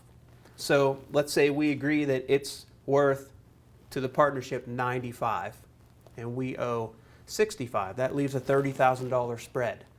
Now, if we were 50-50 partners, I would cut him a check for $15,000, right? And then I would own it. So what I might have to refinance out of it, buy it out of the LLC name and put it in my own name.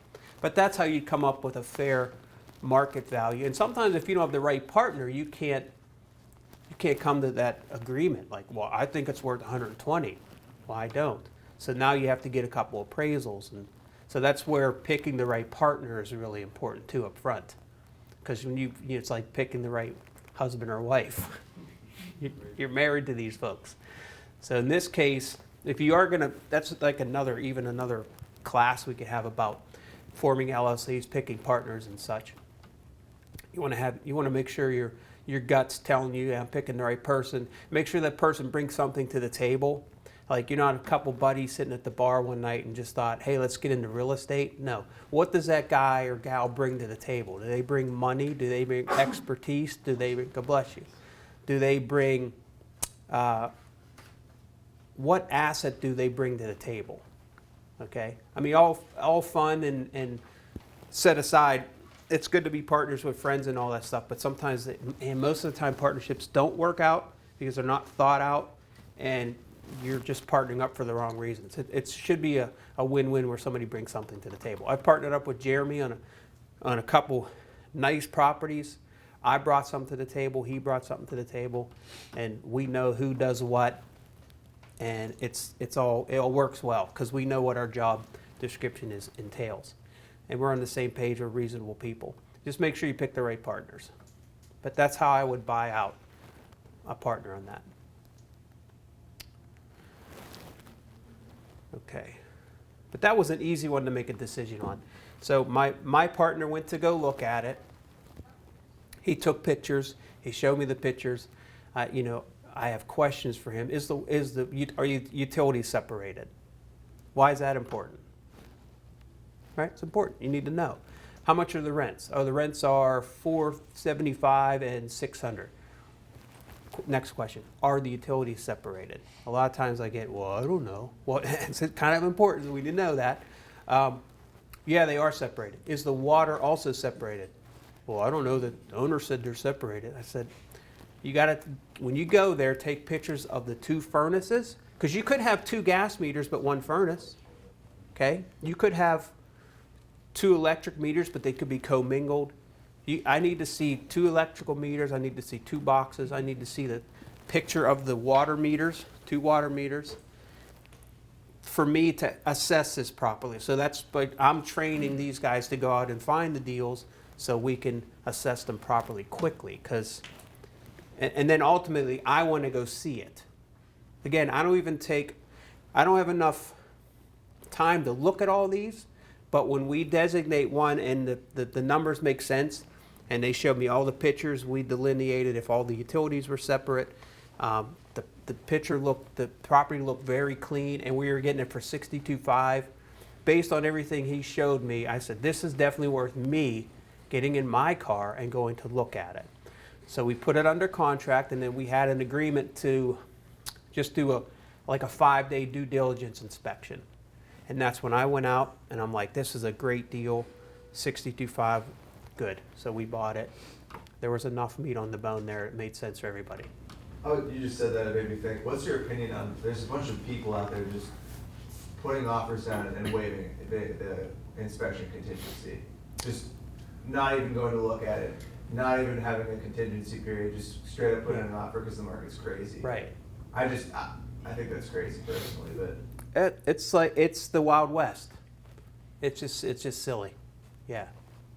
And so unless you, like, I bought a lot of properties through share sale, which is extremely difficult to do, and it's very risky, because we've lost a lot of money on a lot. I know a lot of our clients have too, because you can't get inside. You can't get inside. You literally got to make an offer. Illegal to get inside, or you just? It's illegal, but sometimes the window's open and you happen to go inside. It's, yeah, I mean, if you can get inside, yeah, absolutely. So to buy something with limited knowledge of the market and of the knowledge that I have, to buy something without doing inspections and due diligence is really reckless. So if people want to go down that path, that market's going to come back down, so let them screw up, and you just have to be patient, because when it starts sliding, then that's when you can pounce and you can find the good deals, which I see is coming around. I think that we're going to see that more. So I'm hoping the economy, unfortunately, I'm hoping the economy does take a hit. You're going to have less competition, and the economy and the housing market's going to drop. It's going to open up the opportunity for folks like myself, like Jeremy, who have funding, who have the knowledge, are just waiting for the right deals to come along. And that's where I'm hoping to get you guys to that point. So you should be sitting on, socking up as much cash as you can, cleaning up your credit, putting as much knowledge in your brain as possible, and waiting for the right time to buy. Yeah. So we'll do more of these. This is always, it's always a good thing. And we did about 3 or 4 of these a year. We were getting 50 or 50 plus people, but after COVID, we stopped doing them. And so I'm not sure if that has something to do with it, being laid off, not doing these for 18 months. And but yeah, we'll do more of these. I'll take a couple more questions too. Yeah, thanks. My name's Todd Anderson. Hey, Todd. I've been in this business since about 9 o'clock this morning. So, what do you recommend someone like me? My career, I've been in the construction business. I've renovated some houses. I have some capital, and interested in getting into this market. What do you recommend for someone like me, and continuing that, getting leads that you guys are talking about? How do I wrap my head around this? Where to start? How do I get going? Where to start? Need a good agent. Okay. Okay, number one, you need a good agent. So everybody really, if you need a good real estate agent, Lindsay's going to help put these together for me over the for as long as we want to do it. Jeremy's going to be doing one. We had a landlord meetup that was starting to take off, and then COVID hit. So Jeremy's well-versed in landlording and being a landlord, so we're gonna do these meetups. I thought maybe we'd do them in our office, maybe limit it to 10 people, and then we can like just cast it over the internet type of thing. But yeah, seek out someone like Lindsay. Number one, the West Penn multi-list is the best and easiest place to find deals. That's everything that's listed for sale, right? Any agent who's an agent in Western PA is going to have their property listed on the West Penn multi-list for the most part, except for some commercial agents and stuff. They list them on different sites. That's the easiest way. That's probably where you want to start. And, you know, of course, for sale by owners and things like that, diving into foreclosures, pre-foreclosure, share sales, tax sales, that's way beyond what you should be starting with. Yeah. Is that helpful? Yeah. What are your thoughts on large multifamily? So 5+ units. Yeah, nothing wrong with that. Nothing wrong with singles. I get that question asked all the time. You know, everybody has a different business model, right? I mean, think about it. There's guys making probably billions on mobile homes, mobile home parks. There's guys making billions on large multifamily, hedge fund type of stuff. Single families, there's guys they'll just buy single families. They'll only buy 3-bedroom single families. They'll only buy 3-bedroom all brick ranch or 2-story single families. They're that specific. You can make money in any area, any price range, whether it's Hawaii beachfront or whether it's Hazelwood with the Hazelwood Mafia. You can make money. It just depends on your appetite for dealing with all the difficulties that come with the Hazelwood Mafia to the Hawaii beachfront. It's all different. So yeah, absolutely, you can make money in all different shapes and sizes. Any more questions? Well, I thank everybody, and Lindsay, I thank you for helping, because with my schedule, it's difficult. Just keep in mind, do you have your cards? Does everybody have a card? I have them in my card. You're like me. I'm a salesperson. I never carry a business card. What is your email address for everybody? LIND as in dog, SG as in great, because I'm a great agent, RIC as in cat, E@gmail.com. And your phone number? 412-478-0269. Yeah. Someone gave me their phone number over the phone yesterday without that cadence, and I was like, wait, what? And my email is just simply, it's alex@alexdeacon.com. And also, I'm looking for private lending. So anybody who has, maybe you don't have $50,000 or $500,000 in the bank, but maybe you do, or maybe you know somebody who does. We use a lot of private lenders to fund my deals. Like you can't scale your business unless you have the real estate IQ, the team, the real estate knowledge of the specific market, some sort of goal or target in mind. Funding is critical. So private lending is one way for me to buy properties, cash, and then I go ahead and get traditional funding and pay off my private lenders. Private lenders can make anywhere from 8 to 15% interest on their money. So if you know anybody, I'm definitely interested in talking with them. And it was a pleasure. I'm going to stay up here for about 10 or 15 minutes and answer any more questions, but I appreciate everybody coming today. Have a good day and have a good weekend.